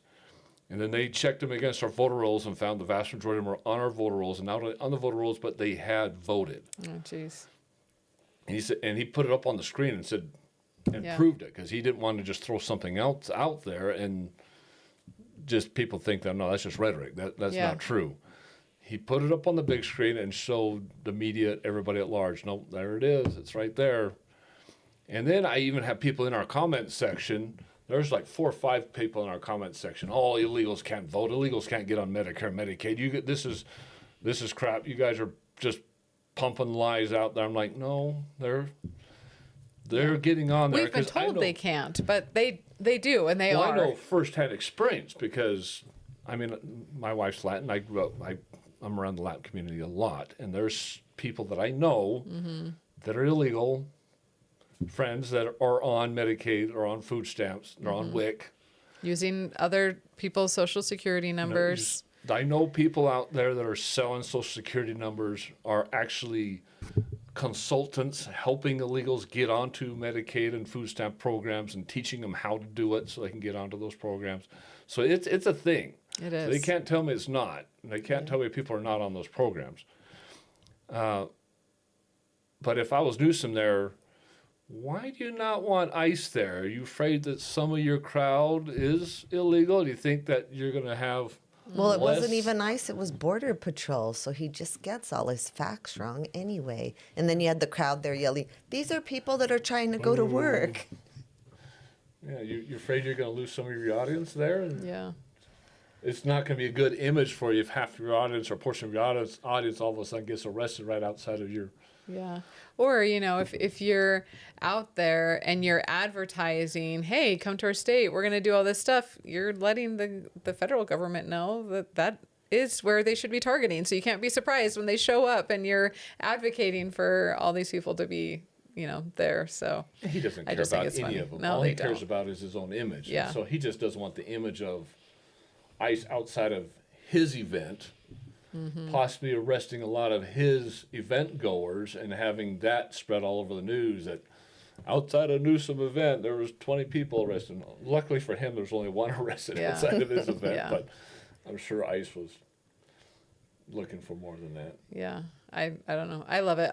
And, this is just indicative of everything with America right now. He has citizens who are going to work, paying taxes, doing what they should, and yet he is bankrupting the state to pay for all these illegals to come to their state so he can stay in power. It's not about the good of anyone else in his state. It's about him. And so, I think that's just a broader thing throughout our country that we need to think about, okay, who are the voters? Who are our citizens? Are we doing the best for them rather than, how can I stay in power? One of the things I saw in my comment section, going back to that, is there was one commenter that said, California is like the 5th biggest economy in the world. It'd be like the 5th biggest country if it was just standalone on its own. We're subsidizing all you red states. I was like, whoa, whoa, whoa, whoa, whoa, whoa, whoa. You are not subsidizing anybody. We're subsidizing you because you guys can't even keep your budget straight. You got all this money going out there to all these illegals. You guys are in debt up beyond your ears. You're taking our water, too. You're taking our water. You're taking our money. We're subsidizing your education program. We're subsidizing your Medicaid program. You guys do not have the money, even being the 5th biggest economy on the planet. You guys do not know how to spend money. You're not spending it the right way. And us red states are actually subsidizing you because we actually know how to stay in a budget. It's true. Again, it's just the ignorance I'm seeing down. People are just throwing stuff out there and just not understanding. But going back to this, he says, well, I don't know if they're specifically targeting my program or my event or not. And I was like, they probably are, but that's just funny. It is funny. That's just funny, because if I was an ICE agent, I'm like, you would be funny getting up in the morning. This will probably get some news. Yeah, that's funny. And going to continuing this kind of line of thought, so we have a lot of protests going on out right now. There's big protests going up in Washington, D.C. because Trump's taking over the police force out there. There's obviously all these huge protests going on in California because of immigration. We had a couple of huge protests going right down State Street here in Utah. I went down to one of them last year, particularly when the Proud Boys were down there and everybody's up against the Proud Boys. And my brother was down there and I were down there, and we actually saw in person buses pulling up, people offloading on buses, getting handed a sign as they got off the bus. And I asked a couple of them, I'm like, where are you guys from? Because it looked really, really fishy to me. Alabama, Florida. So this is me asking them in person, seeing it with my own eyes. So you can't deny any of this, that a lot of these protests are paid protesters and getting shipped in Soros money or wherever they're getting the money from. It's very organized. Very organized. And it's not spontaneous. It's not locals. It's not people that are disagreeing with it. So I saw this news article, this thing come out on Fox News that I found was just absolutely telling as to how bad this is really getting. And you guys will see how bad this is when it comes to being paid protesters. So protests are popping up across D.C. after President Trump's move to federalize the police force in the nation's capital. And according to a crowd renting company, they've seen a massive surge in requests there this summer. Crowds on Demand CEO Adam Swart says paid protesters' requests are up 400% compared to the same period last year. Adam joins us right now. Adam Swart, thanks so much for joining the program. Lawrence, it's a pleasure to be with you this morning. Well, it's great to have you. I'm really intrigued with your business model. So, for example, how much are you paying these protesters in Washington, D.C.? Well, when protesters, we don't comment on specific protests, but generally the range can be from the low hundreds, the low 100s, into a few hundred. It really depends on the location, the duration, and any challenges that, for example, cold weather or early morning. You guys at Fox and Friends know all about getting up early in the morning. We tend to pay people more in that. Obviously, everything Crowds on Demand does is peaceful and law-abiding protest. There's a lot of misinformation online about that. We are peaceful protesters, respectful protesters, focused on persuasion. So when it comes to the protests, is it per protest? Is it per hour, the finances that you're giving to them? So, for example, how much does your average protester make per hour? So it really depends on a per protest basis, right? So generally our protests, a typical protest will last 3 hours, sometimes a full day. So that really depends. It's hard to give you a specific figure. For example, it also depends. If you're organizing a conservative demonstration in Williamsburg, Brooklyn, that would be a higher pay rate, or a left-wing demonstration in rural Mississippi, that would be a higher pay rate, because finding and identifying those people is harder, and that might be a more tense environment in those particular locations, as you would imagine. Yeah, but I know you guys have I mean, this is a business. It's not so much, from my understanding, about the activism of these organizations or the causes. So I'm sure you have an average that you pay left-wing people based on the causes there. But I'm curious, when you identify these people, do they genuinely share these beliefs, or are they just out for a paycheck? They genuinely share these beliefs, and I'll put it this way, right? I'm asking your listeners, your viewers right now, if you got paid a couple $100s, probably mostly your viewers lean conservative, would you guys go to a BLM protest for a couple $100s? I bet most of your viewers are shouting into their TV screens, no, I would not do that, right? So whether it's conservative, there's a lot of misinformation that we only work for the left. We work for the left and the right, but always on the side of common sense, and generally on the side of the underdog. So a lot of conservatives use our service because a lot of times there's a case where hippies with a trust fund are out there protesting, but conservatives are more likely to have jobs and families, so actually they require a little bit more of an incentive to turn out to a demonstration. So we facilitate both conservative and liberal activism, but we always try to take on common sense causes. So Adam, who's doing the hiring, and who hires you more, people on the right or the left? So we tend to be hired by the oppositional party, right? So in the sense of right now, we are getting more requests on the federal level from Democrats, as you would imagine. But for example, in liberal states such as California, we are often brought in by conservatives because we are an outside the box strategy, right? I mean, compensating demonstrators is an outside the box strategy, and we are an inventive kind of firm. So we tend not to be something that is brought in by the establishment. We tend to be an oppositional force that's used for kind of an outside-the-box marketing strategy or kind of legislative strategy, advocacy strategy. So it really depends on who's in power, Lawrence. Well, I guess the reason why I ask this question is because typically you don't see a lot of conservative protests in general.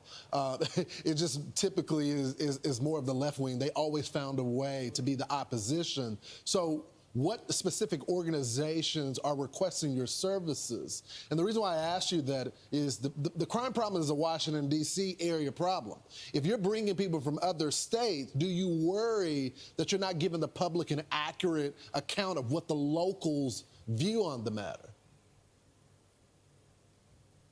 Well, two things. I think number one, Lawrence, that one thing to think about is that we generally don't bus protesters in. We tend to have people who are local, who are constituents, who are genuinely passionate about the issue at hand. But I also think there's a fundamental misinterpretation of what a protest is. I think there are a lot of people who falsely view it as a plebiscite. If there's 300 people on one side of an issue and 50 on the other, people say, oh, well, 6-1, they're in favor. Well, the fact that a protest, it's more like buying an ad on Fox News. What you get through the ad is visibility. If you have a good product, then people are going to buy the product. If you have a bad product, people won't. And I'll give you two examples that illustrate this. The Tea Party I'm short on time. I remember the Tea Party. I was part of the Tea Party, and those were organic protests. I guess what I'm trying to get at, the Tea Party was moms, dads. They were heavily funded, Lawrence. That were...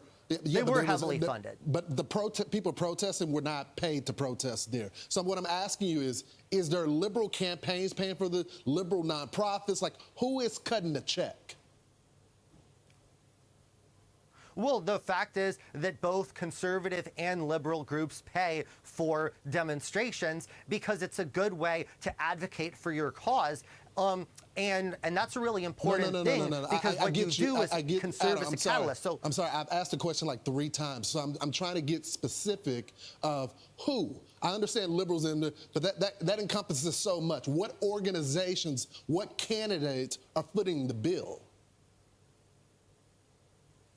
Well, probably most people that you are aware of are in some way compensating demonstrators, either through using our service or through paying their own people. Anyway, he never answers the question. I wanted to get to that point where he kept pushing that point, trying to get him to answer the question he won't answer.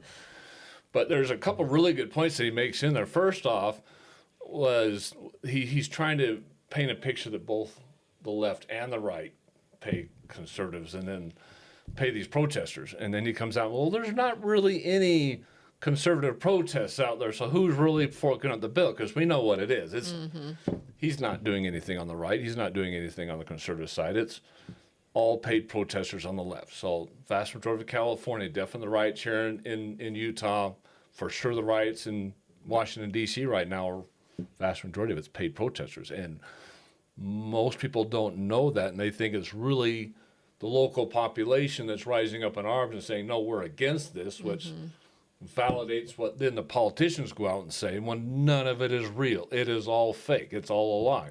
Yeah. I am surprised that they even allowed him to do the interview.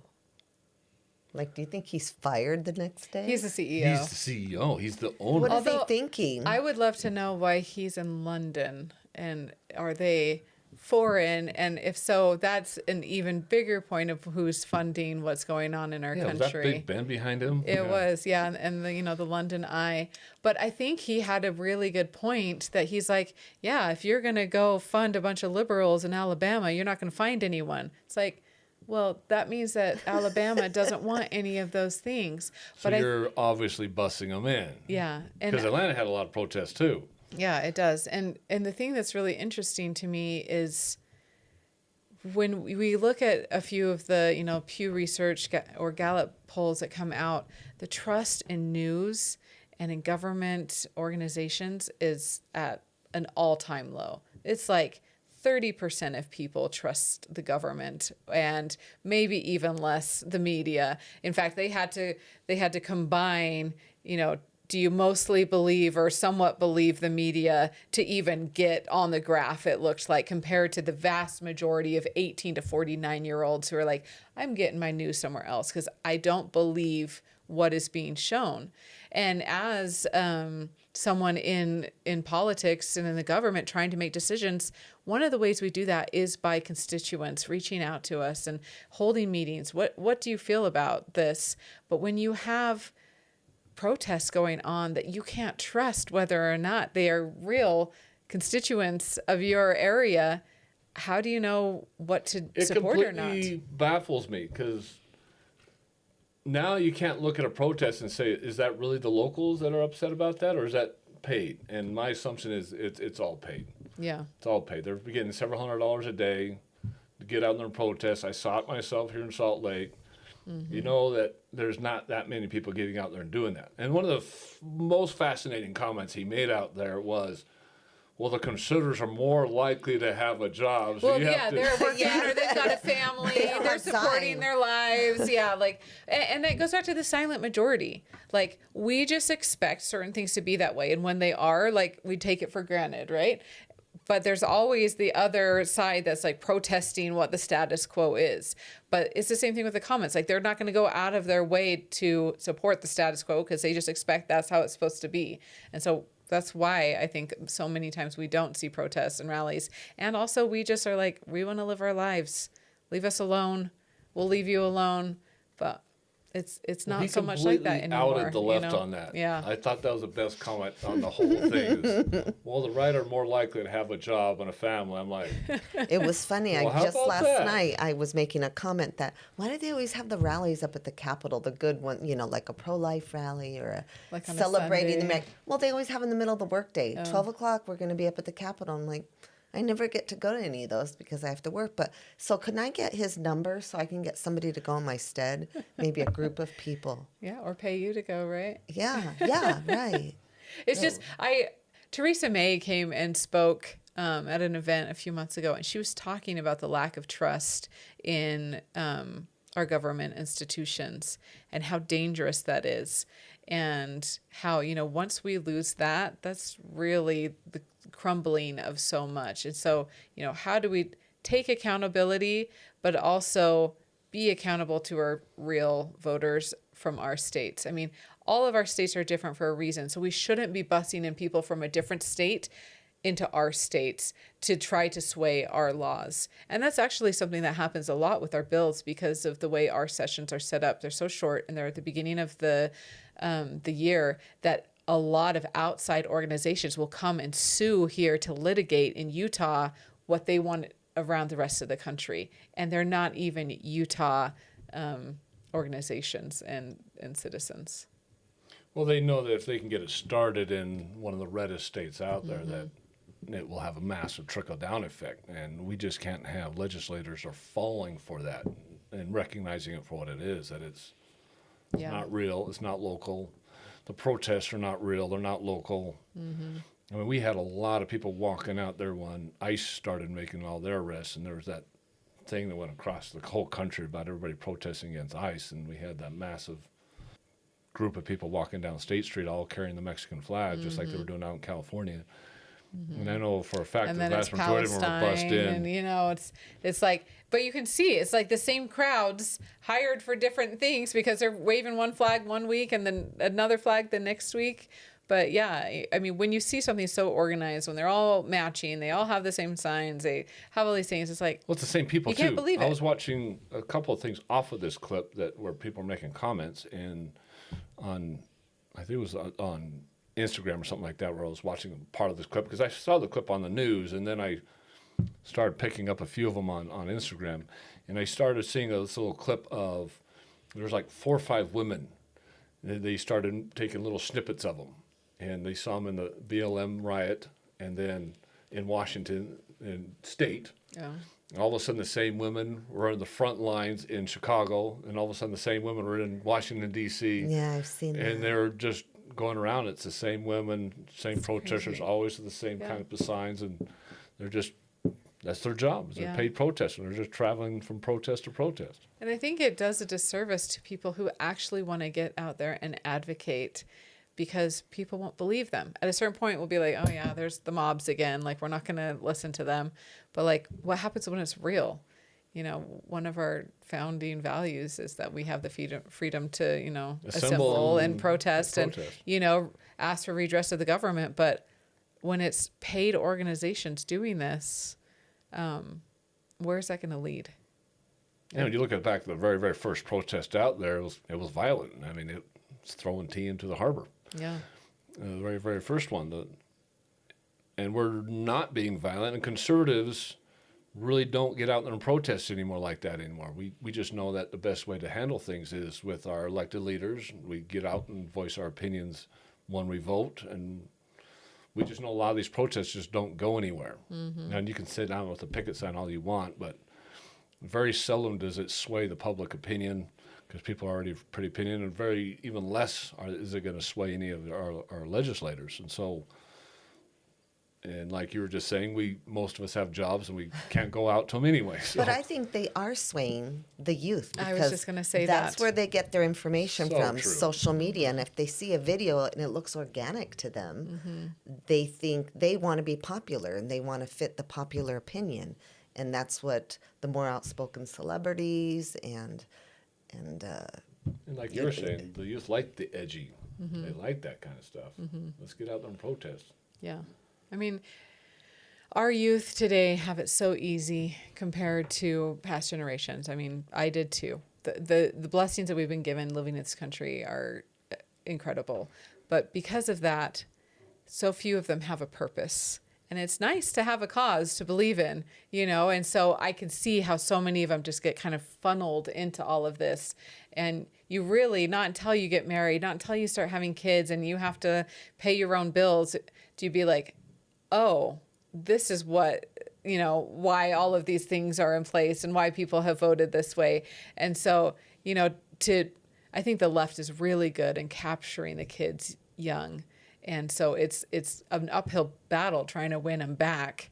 But I do think it actually is really interesting. I don't know if you guys have seen, but it seems like a lot of Gen Z is turning more conservative. Really? Yes. Thanks. Yeah. There's like, give us hope. The millennials were the ones who really got swayed, but the Gen Z, I mean, I just read an article about even alcohol consumption being way, way down. Really? Yes. And they were saying that the biggest driving force of that is young Republicans. And they said something like, and in fact, I could probably pull it up, but there was like 46% of that number, people said they'd only had, you know, one drink in the last month. And so you see, you know, this culture of a bunch of drinking and other things, but there's a lot of people turning against it. And in fact, our alcohol sales here, our tax revenue is down for the last couple of years, which is interesting. So it would be great if we're turning that way. Statistic. Yeah. How far down do you think it is? I don't know. I could look and see, but yeah. That's a fascinating statistic. I'd like to know that. Yeah, I'll get it to you. Well, like you're saying, the youth is the one thing we've got to capture. And they have many statistics coming out that young white males are moving conservative in the masses because the society has gone ultra woke, but ultra feminist. Yes. And they're just getting abhorred by that and repulsed by well, when by you've that been feminism. vilified your whole life, you know, I mean, we were in Boston for a legislative conference and we went on a tour of Salem, which was, you know, really fun. But the way they were talking about the old white men who made all the rules here, I'm like, you're living on a country because of these old white men that you're disdaining right now. I mean, I don't know. They were talking about, you know, them being Puritans and how they were so boring and their religion was everything in their life. And, you know, how awful. I know. I'm just like, okay. And here you are walking this street free with every opportunity in front of you because of who started this country and fought for it. And so, you know, it's crazy to me as a woman. You know, I have brothers, I have a dad, I have a husband, I have a son, like how so much of this anti-male just commentary has become ubiquitous and normalized. You know, if you look at even the TV shows and the movies that have come out, they're always about young girls, but where are the guy heroes anymore, you know? So I'm not surprised. There's no more knights in shining armor to go There's not. save the damsel. The damsel's like, I don't need the knight. I'm going to go save myself. Yeah. I don't need men in my life anymore. Yeah. So the 20-year-olds in my office were they were talking about in their spare time a show on anyway, not on regular TV, to go watch. And, you know, so I previewed to watch, and it's interesting how the characters, the young kids in high school and college, it's celebrated the fact, and their parents are celebrating, you know, don't smoke any pot at the party, you know, or like, but then the parents were smoking pot, and the kids, their poor decisions are celebrated, and they make the parents look dumb, and the kids are like lamenting how they have to take care of their parents who are making poor decisions. Mom's sleeping with a couple men, and then the girl's like, Mom, I don't want to hear about, you know, and they're making it look all normal. And then there's this captivating love story in the middle that's very well written to want you to know what happens next. And this is what they're watching. Yeah. And like, that's not indicative of real society. I mean, yes, kids are experimenting in college, but we're not supposed to celebrate it like that's what you're expected to go do. Yeah. It was nuts. That's crazy. Well, I see that as feminism itself becomes more and more repulsive, it's going to do the opposite effect what the Democrats want. I mean, Democrats want to keep that young audience, and they're losing it in droves right now. Socialism is just a massive push right now. We see what's happening in the New York mayoral race. We see how popular Bernie Sanders has gotten the last few years, how popular AOC is getting.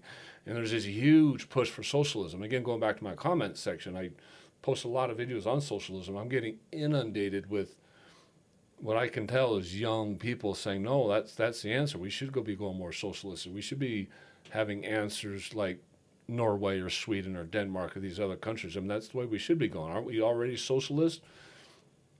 In how we do healthcare and education, I'm like, yeah, it is turning towards socialism, but that wasn't the intent of that.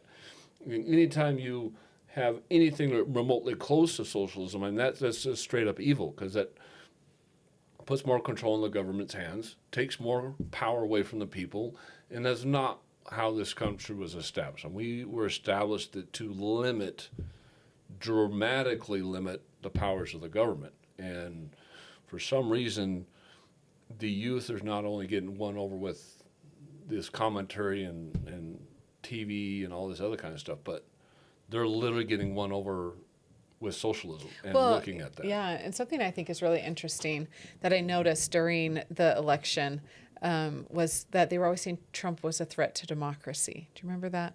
And they were like, oh, he's this threat to democracy. We have to beat him, all this stuff. I'm like, we are not a democracy. Thank you. And so the fact that this is what the kids are learning in school and hearing, you know, our democracy, da-da-da-da-da. No, we're a republic. We're not a democracy. And the reason why we're not a democracy is because the mob rule ruins everything.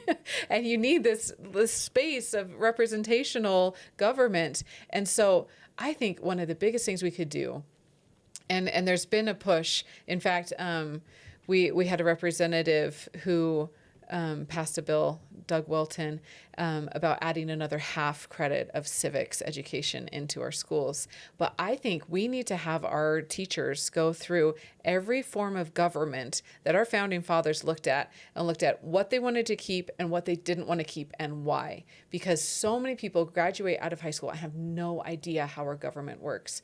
I mean, just talking to people, you know, because as they hear, oh, you're a representative, and they want to hear about it, they're like, I had no idea how our government works. Or, you know, they graduate and they've never even heard about what the caucus system is. And like, that is how we are supposed to be electing our leaders. And it's, you know, this grassroots area. And in fact, I guess that is the purest form of democracy right there. It's because you show up and that's the majority vote and that's who's going to represent you. But then we are representatives and we're a republic. And so I think if our kids actually understood how our government was set up and why, and why these other things were rejected, I think it could be so powerful.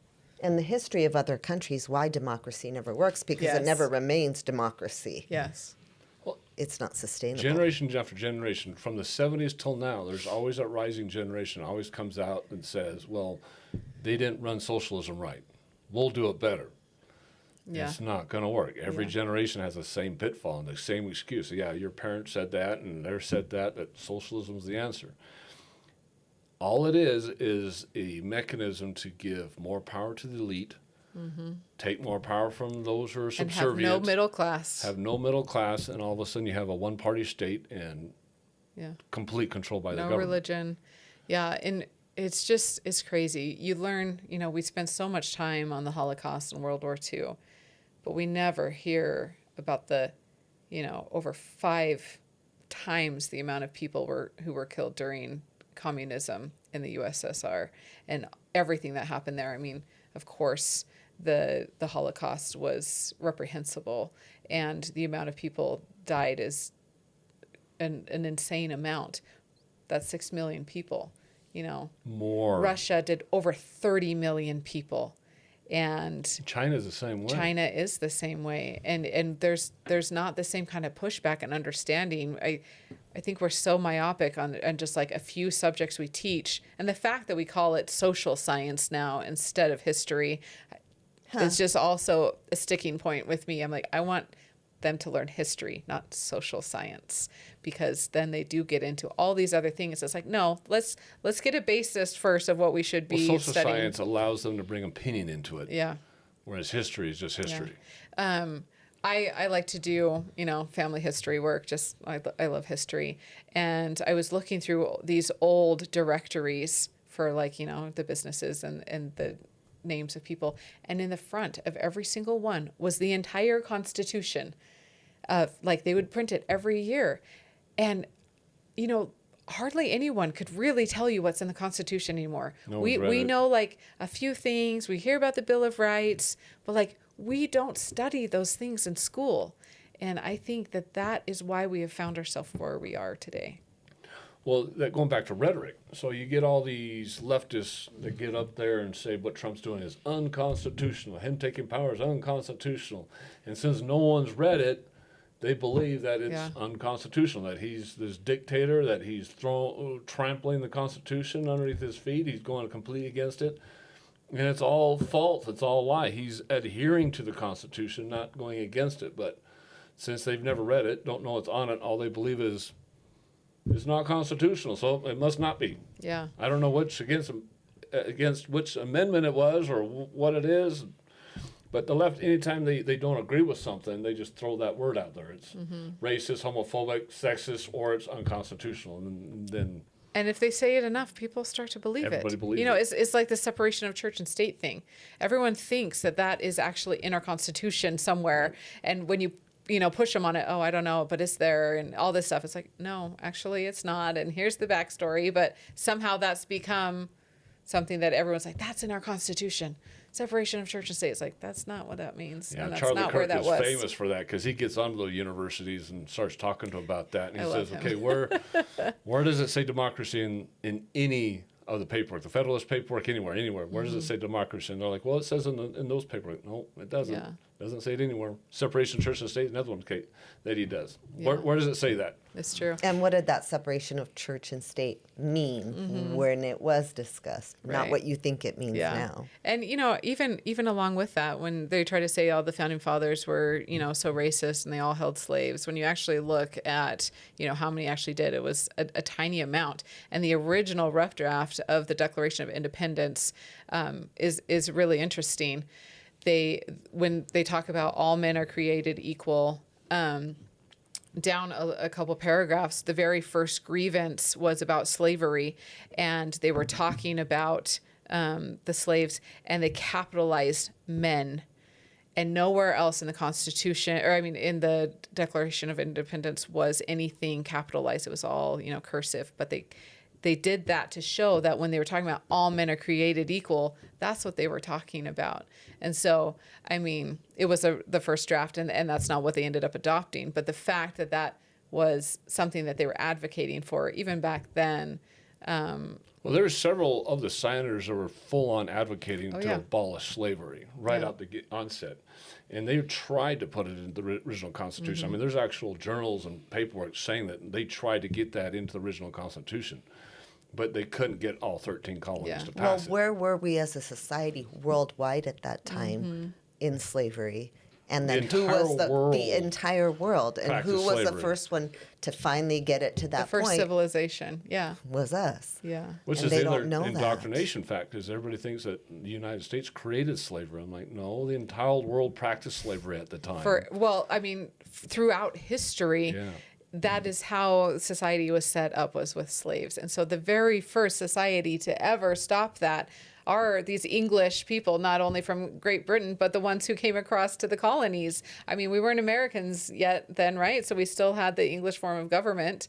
And these were the two places in the world that were fighting against this. I mean, there's still slaves in the world today, and yet we don't Go talk clear about back that, to you know? Egypt and the children of Israel were Yeah. all slaves, right? And clear through the Greeks, the Romans. Yeah, everywhere. And I mean, there's All written slavery. accounts in Africa of black slave trains going across in the 900s by other African tribes. You know, it's not that America was founded and then somehow we invented slavery. No, we actually had the structure in place to finally fight back against that. And it's because we saw the dignity in every person. And so that should be celebrated, not the fact that we were like every single other country and society in the world at that time and every time previous to that. Is we finally broke free. Well, the reason why we broke free is because of the freedom of religion. And people don't want to recognize that either. They want to take God out of everything. Yeah. But the reason why those founding fathers said that slavery is evil is because of their belief in God and belief in the Bible. And they said God wouldn't approve of this. It's true. And it was their religious side of them that got rid of the slavery. It wasn't anything else. It wasn't some moral value that all of a sudden came out of the air and they said, well, let's get rid of slavery. This isn't good. No, it was their specific belief in God that got rid of that. And every single colony had a religion, all of them. There wasn't one without one. And a lot of people don't understand that. Back then, to even run for office, you had to claim a religion. They didn't care which one, but you had to have a belief in God, or they wouldn't even let you run for office. And they were set up specifically for them to practice their religion. You know, that's the thing. It's like, oh, separation of church and state. We don't want any religion. It's like, no, actually, they wanted religion. They wanted their own religion, and they didn't want to be forced what religion it was. And they wanted to be Methodist if they wanted to be Methodist, and be Baptist if they wanted to be Baptist.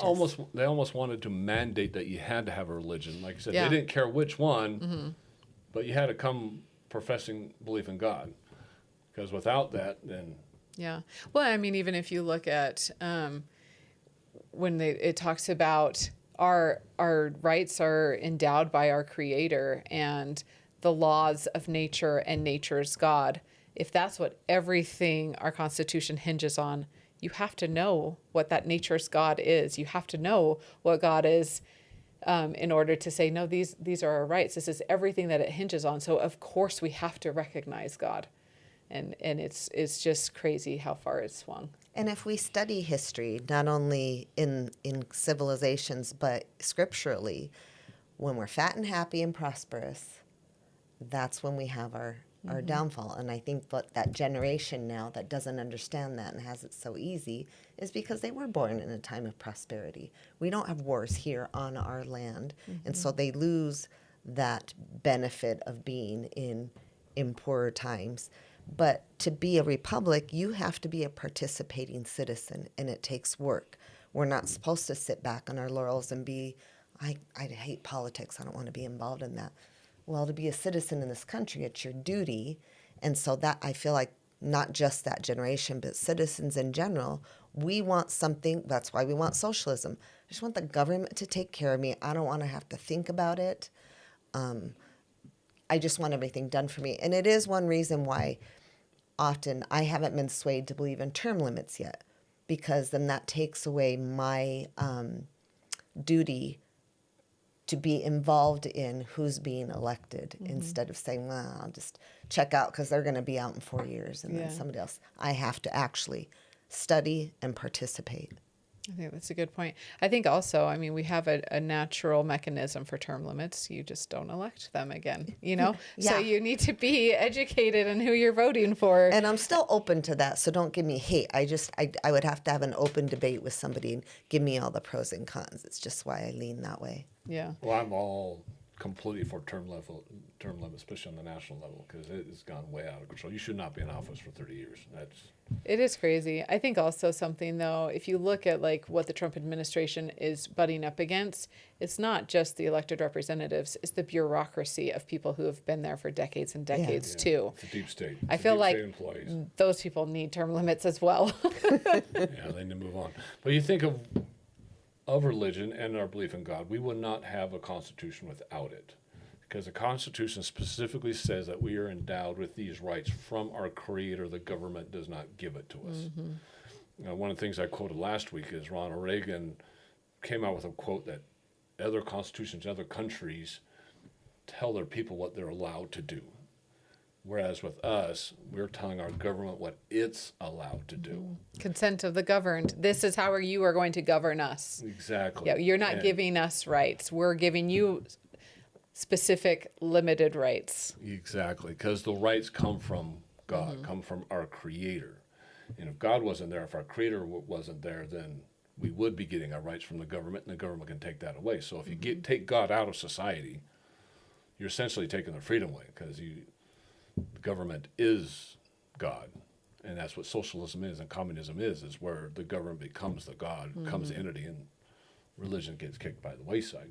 So if you can take in God we trust off our coins, if you can take so help me God out of our oaths, if you take all these stuff out, which there's a heavy push to do that, then you could completely destroy the country, because then that's how the country can move into socialism or communism and just get rid of morals and values completely. I mean, if you look at the LGBTQ community and how well that's accepted, that becomes more accepted. And then pedophiles become more accepted. And all these other things become more accepted when you take God out of it, because if you take God out, the morals go with it. It's true.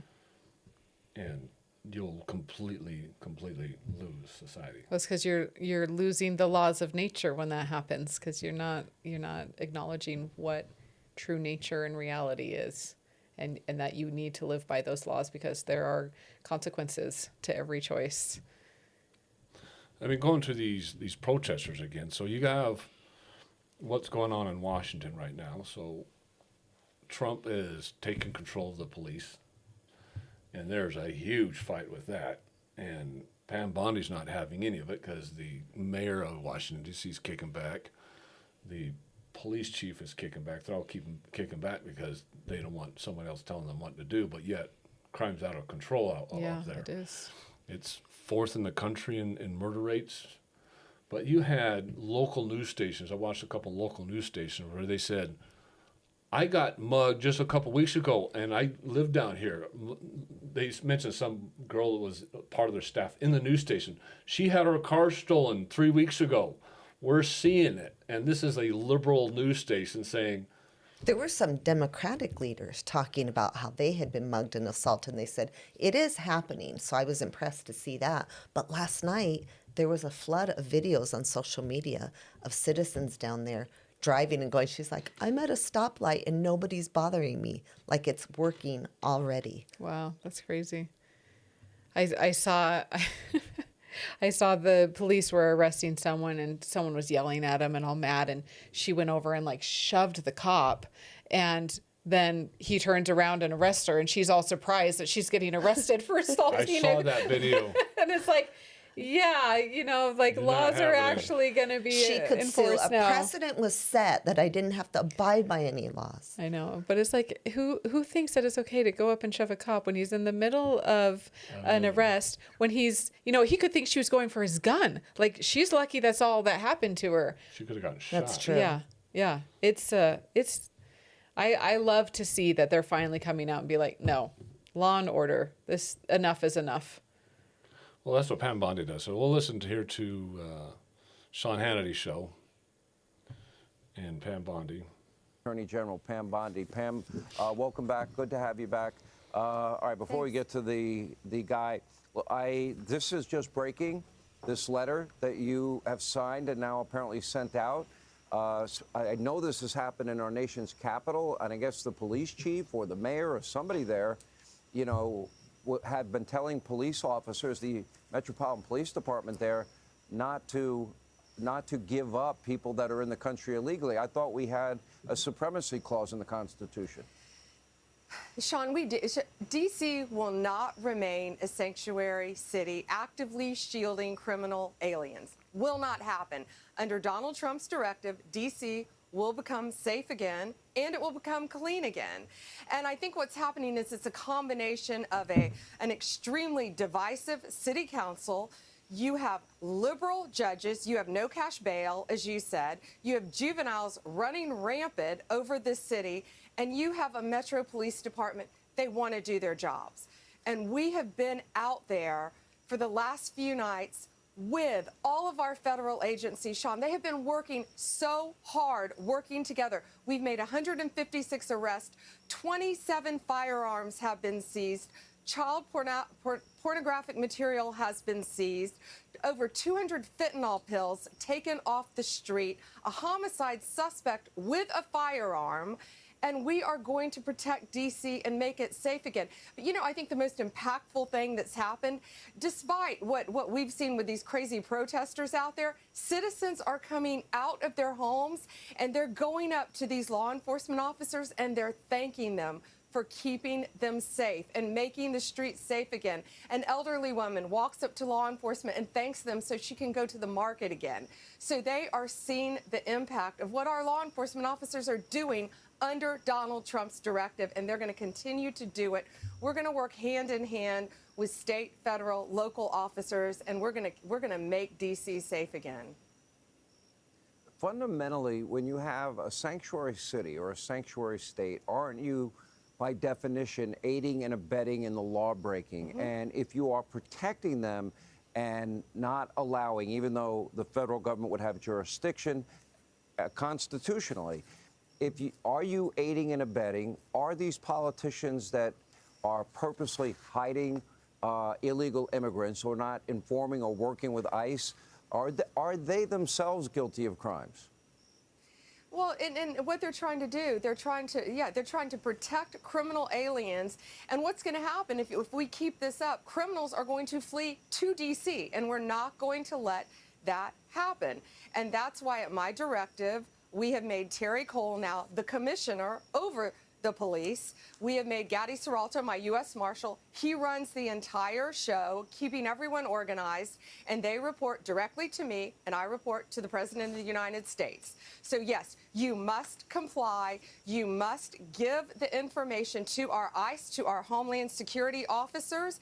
If they have information of an illegal alien living in D.C., they must give us that information. And we are going to stop crime, Sean, in D.C., and we're going to clean it up in this country. And President Trump is committed to that. No longer is that going to happen in this beautiful city where our tourists come, where our residents live. We all live here. We are going to keep it safe. And it's our nation's capital. It's beautiful, and it's going to be beautiful and clean again.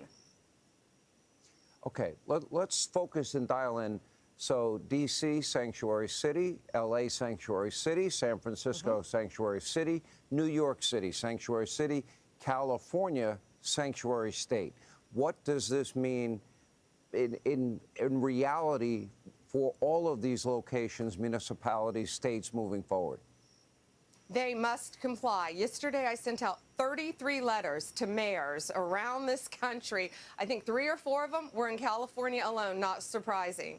I sent out letters to all of these mayors and to the governors saying, you must comply. We want to know what you're doing to comply with our federal government. So we're going to see. I'll let you know how they respond. They have 5 days to respond to me. Okay, let me move on, and I want to ask you about this incident where the DOJ employee charged with felony assault after hitting this federal agent with this Subway sandwich. May not sound like a big threat. What a lot of people may not be thinking of, an agent being assaulted like that, they have no idea what is being hurled at them, and this is now going to be charged as a felony. What message is the Department of Justice now sending people that are attacking agents this way? And what do you say to the people that are tipping off illegal immigrants? Well, we're coming after you. We've made that very clear. And that guy worked for the Department of Justice. Unbelievable. He came into our office every day, walked by law enforcement officers, worked in the criminal division. That's the deep state that we have been up against. Worked in our office, yet at night, he went out and did that. No longer. He's now a felon, charged with a felony, and he's fired from the Department of Justice. If you touch a law enforcement officer, if you spit on a law enforcement officer, if you batter a law enforcement officer, we are coming after you. No longer will you abuse the great men and women of law enforcement. We're going to stand by you, we're going to stand with you, and we're going to protect you. We'll end it there, but Subway needs to come out with a commercial that you don't treat their sandwiches that way. yeah, that'd be funny. I just think, I remember watching the protests when they were starting in LA and the rocks being thrown and all sorts of stuff. And like the amount of control and restraint that our officers are showing in these high stress situations is just incredible. But like she said, they have no idea what's being thrown at them. And it is incredibly dangerous, not only for them, but for the person throwing stuff. Because, you know, if someone wasn't practicing restraint, that could go south really, really fast, I think, for some of these people who have no grasp on what it means to assault an officer. I mean, it's millions of dollars in damage. I watched those same ones where just dozens and dozens of police vehicles were out there just completely busted up, on fire, busted up. Taxpayer dollars got to go buy more of them. They're not going to care. Let's just go buy another one. Chalk it up to more taxpayer money. He's got to go buy another car. That's crazy. It's crazy how much that happens. And the funny thing is we talk about the deep state on that last one, and it's a real thing. There is so many deep staters in there, like you were saying, have been in their positions for 20, 30 years. And typically they just slow track everything. If they do not like the current president, they don't like his policies, they'll just slow track it. Won't process anything he's asked them to do. Any policies he's put in place, they won't get any of it done. And they'll just wait out the 4 years and say, I waited this out before, I'll wait it out again. We'll just sit here and twiddle our thumbs and nothing will happen. And the president's like, no, I'm done with this. My policies stand. They're going to get affected. If you're not going to do it, you're out. Yeah. And so he's trying to downsize the government dramatically, get rid of the Department of Education, got rid of USAID and all these other things. And it's amazing what he's been able to accomplish in 200 days. Oh, it's insane. And I think that he doesn't get enough credit. And I know it, you know, the people on the left are flipping out, but this is what voters voted for.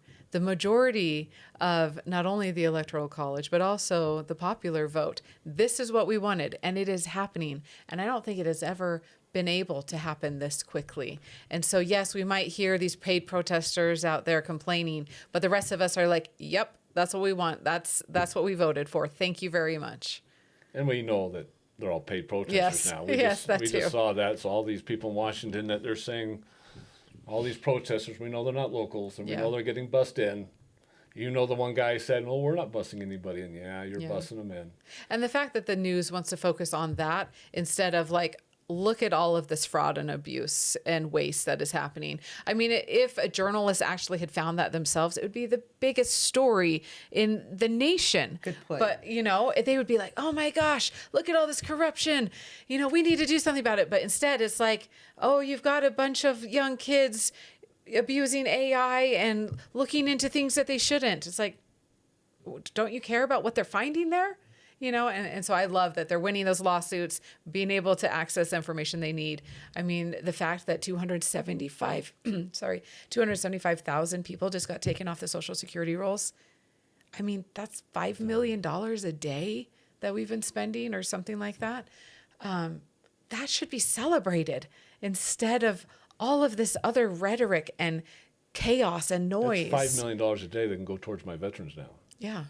Yeah. You know, when we're saying we don't have enough money to pay for stuff or Social Security is going to be bankrupt. Well, maybe not anymore. You know, maybe we should be focusing on how exciting that is and that we're actually going to be paying the people who have paid into it all these years and have been expected to be able to see the benefit of that they were sold on. So, well, they keep getting their checks cut too. Yeah. You're talking about Social Security, the elderly that are. And the age. What's the so-called Social Security raised. check nowadays? Like $1,500 a month or something like that for most of them. Yeah, and then You we keep can't live pushing off up of the that. age when they can actually access it. And pushing down the money, and for some reason, somebody passed a law that we could tax Social Security, and Trump's trying to remove that now. Yeah. So you're taxing what was already taxed when they paid into it. Yeah. It's just unbelievable what they're doing. And then a few years ago, I think it was back in Clinton, that they raided the Social Security they did. thing. They just completely raided it. Let's balance our Spend all the budget. money. I balanced our budget by taking all the money out of Social Security, and now how surprised are we that that's bankrupt? You know, like that was the most egregious misuse of government powers, I think, to sell the public on that and to take away their security. I mean, every single person had bought into the idea of Social Security and voted for it, and now we don't have a choice.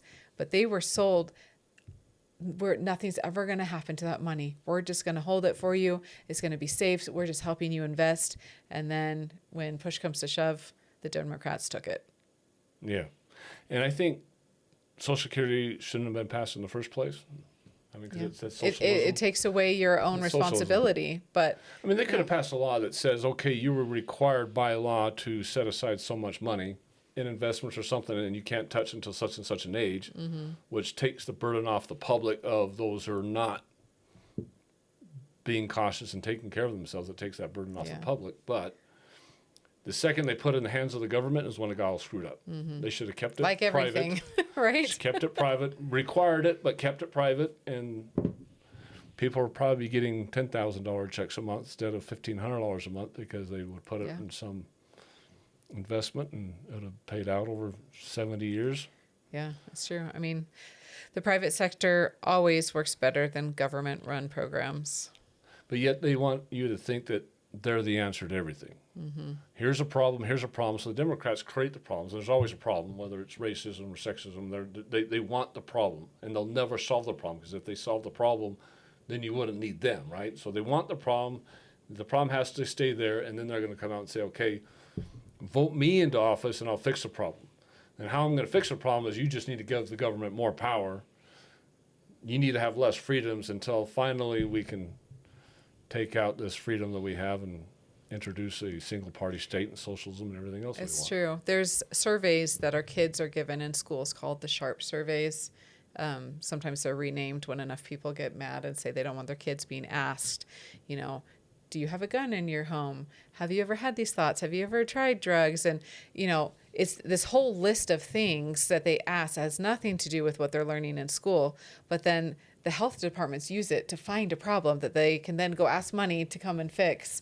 And so it's a law now in Utah that you have to opt into these surveys. But I think if most parents actually knew what was being asked about them and their home lives and their families, they would be like, oh, like I thought this was a survey to do with like where they are in school or that something. information should not be out there. No, it shouldn't. And it's not the school's place to be asking those things, I think. And so I'm glad that there's laws in place, but I don't think enough parents actually know what that is. But it's the same thing. It's looking for a problem that then they can ask for money to come and solve and justify their existence in bigger budgets.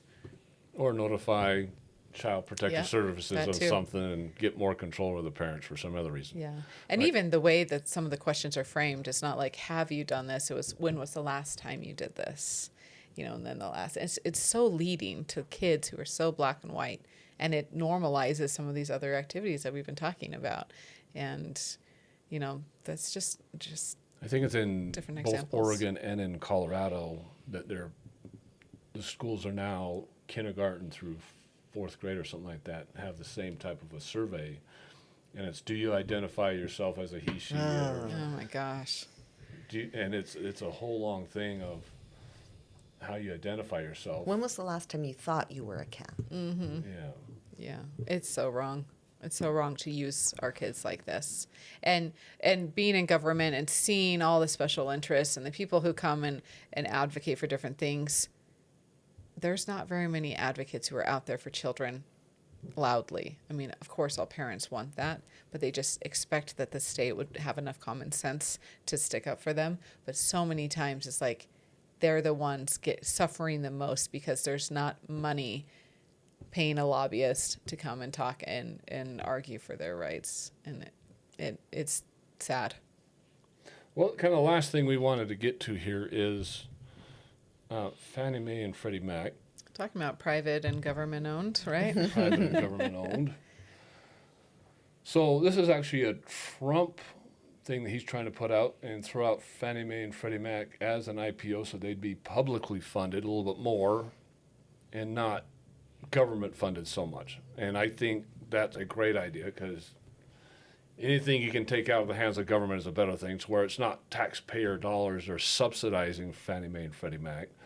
And if he can IPO that and get it to where the stock market's funding a lot of those expenses, I think it'd be better for those.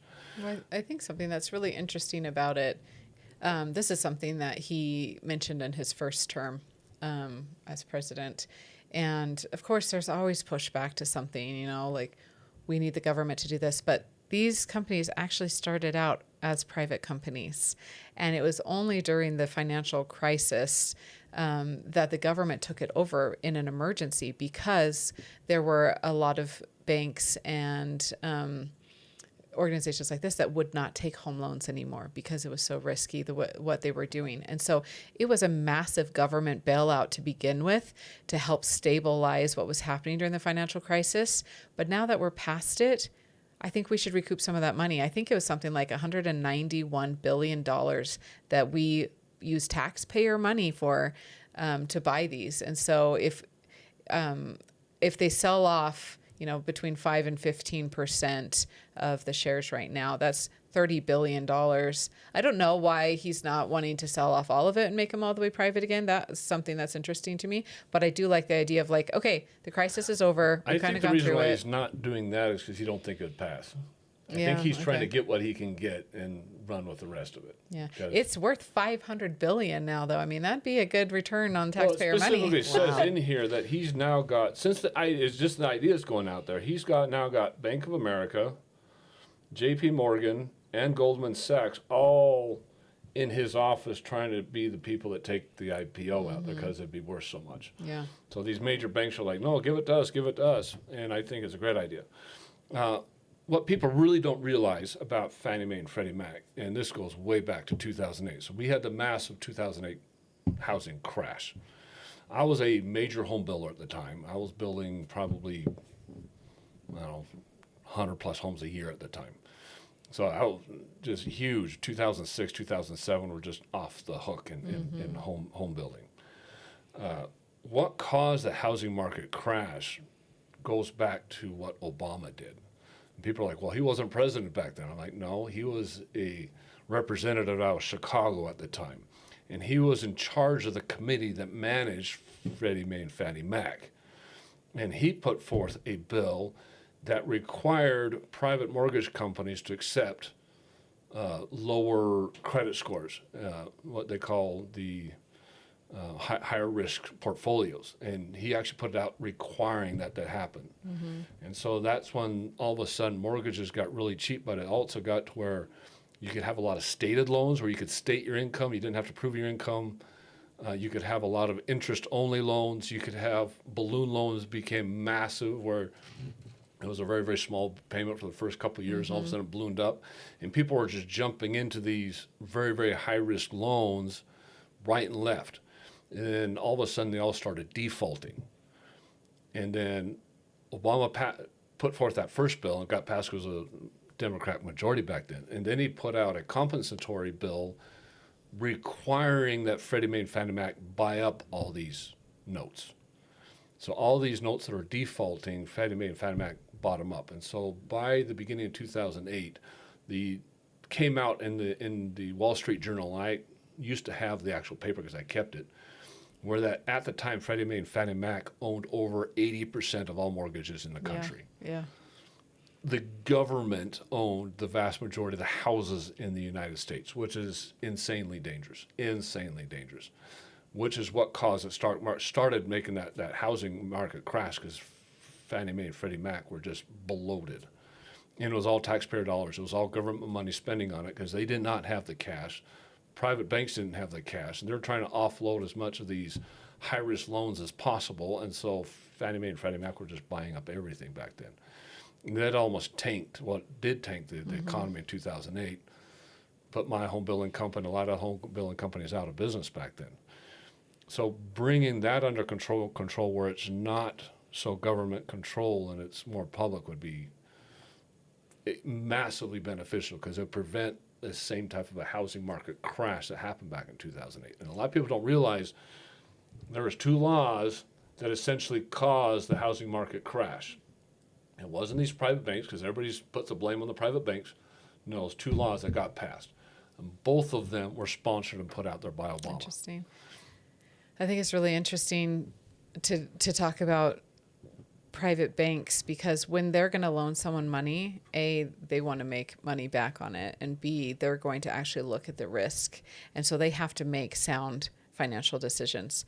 But when something is run by the government, so often it becomes the socialism. It becomes the emotional part of, we need to do this and this and this and this, to the point where we're wasting taxpayer money and it doesn't make sense, the things that we're doing, like these super high risk loans and guaranteeing them with the government. Why would we ever think that that was a good decision? And why would we ever back that with taxpayer dollars? So I do like the idea. Guaranteeing all these high risk loans. Yeah. And Fannie Mae and Freddie Mac ended up buying them all of them, every single one. And why wouldn't they? You know, with the government backed things, all these banks got guaranteed. Yeah. It says, well, why not? Why not? Yeah. And so I would like to see more privatization as well. But I think we have become the society that makes public all the costs and the losses, and then we privatize all the profit. And so I would like to see the public get some profit back for once on the money that we're putting into things. And if these go IPO, I mean, it's going to be huge on the stock market. They'll start trading like crazy, and they'll almost be self-funded, to where you can take that off the taxpayers' back and put it back into the public sector, which is where it should be. And hopefully this is a first step to taking it completely private again, because obviously with as many Democrats as there are and much pushback as it would have and will have, he obviously can't take those completely private, so he's going to take the little lumps that he can. But I think it's interesting to show the big banks fighting for this, because they know this is good policy. Also, the government currently owns 80% of Fannie and Freddie.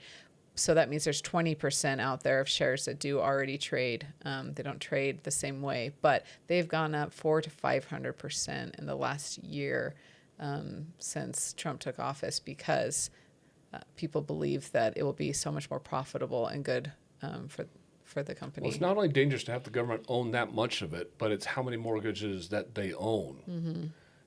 It's dangerous to have the government own that much in real estate and own that many mortgages, because that's what's going to cause that downfall. Yeah, and then it's too big to fail, and then we get more social programs and bailouts and taxes and debt, and everything goes into it. They want the government to control everything, because the more government controls, the more they can push for socialism.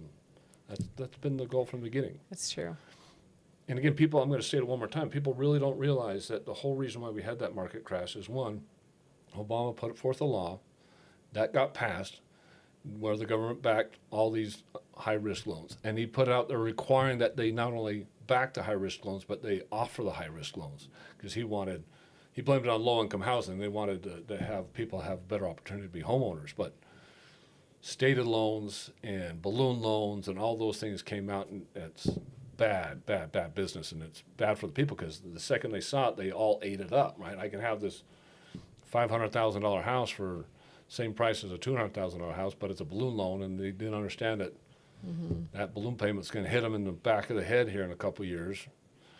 And as soon as that went belly up and the government started buying all those loans back up, that's what caused that crash. It's just been a pleasure to have you. I love having your perspective and to have you be so seasoned. You don't seem like a freshman. You seem like you know your stuff. Thank you. It's been fun. I've enjoyed it.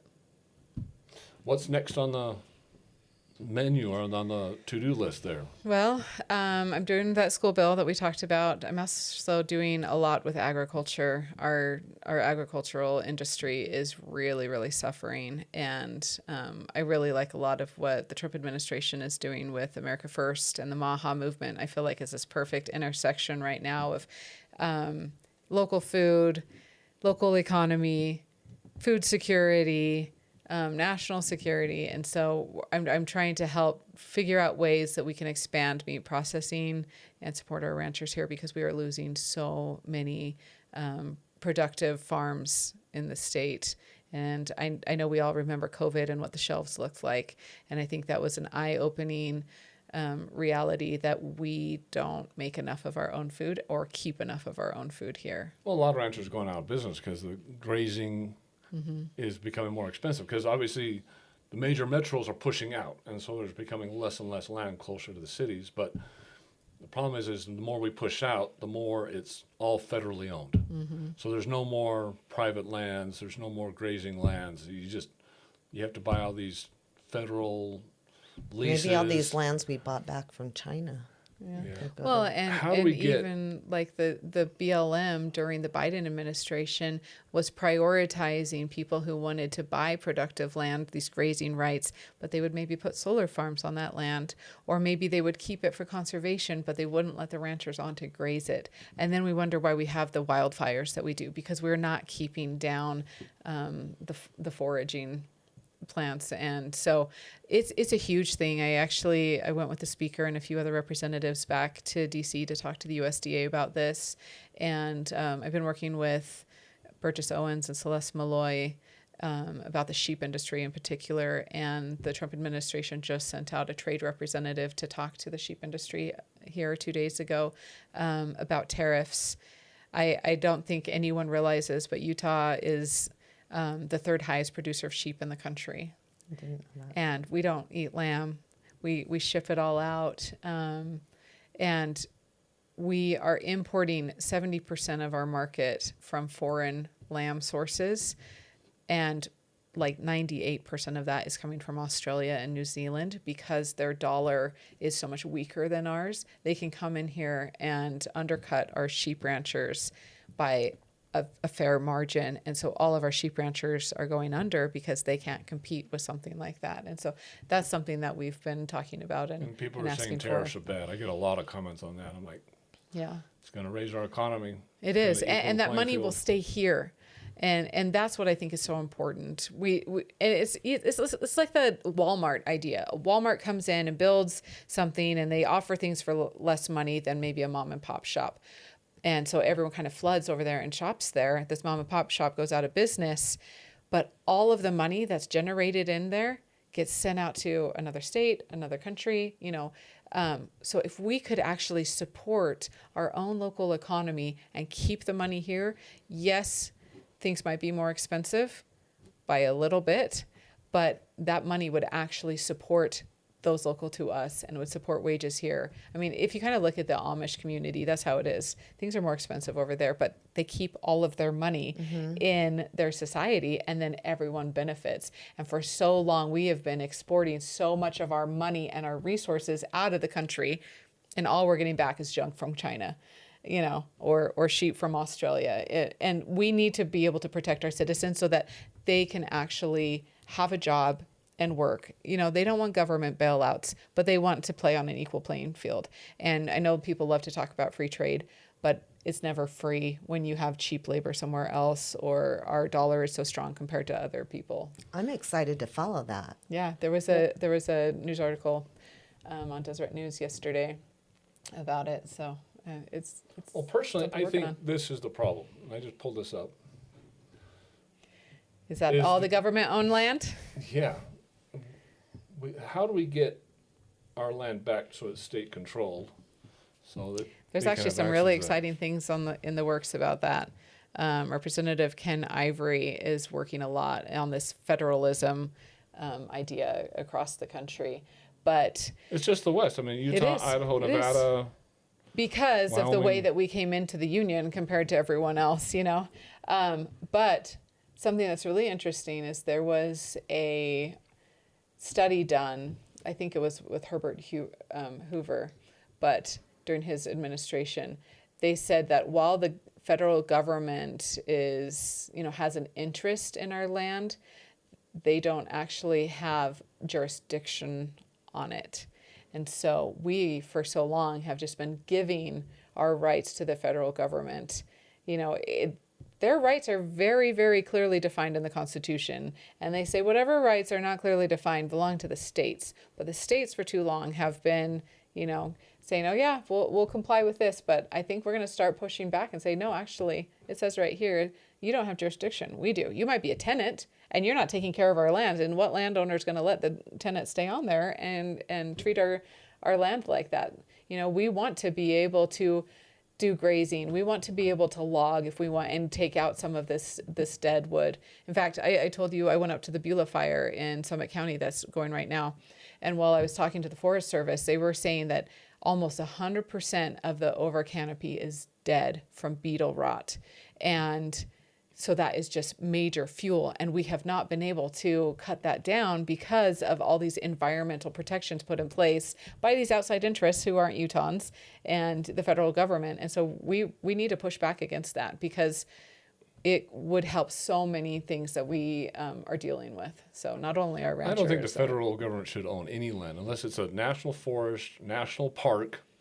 Maybe like military or something like Mount Rushmore or something like that, where it's all that BLM land needs to be given back to the states. And I mean, these western states should look like the eastern states where it's majority white and I think when we're talking about red. that, like, I'm not in favor of selling off all our land and developing all of that. Like, I appreciate recreation and all of those things. Like, we have state parks, we have state recreation areas, we have all these things.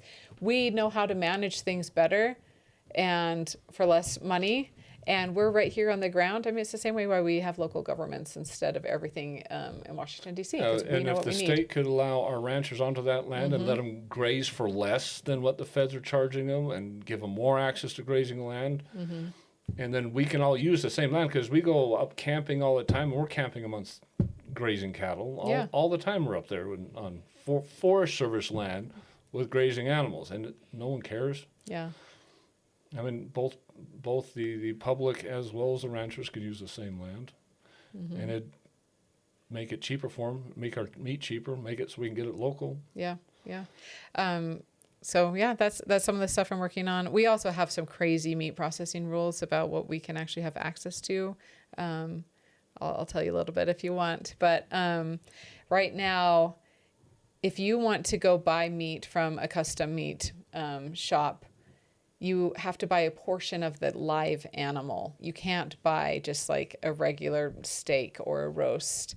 And so we can't buy our local meat unless you want to fill your entire freezer with at least a quarter of the animal.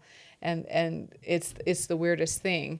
So the only stuff that can be sold into stores or into restaurants are federally inspected meat or state inspected meat. And those are very hard to find that many inspectors for. So the vast majority of our ranchers are like, we want to feed our local economy, but there's not enough inspectors here. And people like me, I would love to go to my local meat shop and be like, hey, I need a few, steaks, or I need some ground beef or something, but not everyone has a freezer full of stuff. And in fact, around here, all the ranchers were trying to get together to donate a bunch of meat to the food pantry, and they wouldn't take it because it wouldn't be federally inspected. And, that's something we need to look at. And there's 2 bills in Congress right now that would change that because they are congressional rules that are ruling over Utah. And I think just like the discussion with raw milk, you can't buy raw milk in a grocery store, but you can go directly to the source and sign something and say, I realize what I'm buying. I'm okay with this. Like, why don't we do that with meat too? And so that we can actually buy the meat here instead of having them ship it to Kansas to go get processed and then, making its way back, or maybe it comes from somewhere else. The freedom to choose, that's madness. It's crazy, but it's definitely something that I've been pushing our federal delegation on, and they're supportive of. There's a few things You know, some people want just a free for all of, you know, you can just sell it. Idaho is a buyer beware law that's just basically these custom processors can sell anywhere into restaurants or whatever. And they just say, you know, you need to be aware of that. But I do think, like, we probably don't want someone butchering something in their garage and selling it to the public. But even these custom exempt shops are inspected by UDAF, which is the Utah Department of Agriculture and Food. They go through the process, but they don't stay on site the whole time. So that's something I'm looking at and trying to see, you know, are there some things that we can do to change here? Because right now, all of our resources are being shipped out of the state, and a lot of them don't come back. That sounds exciting.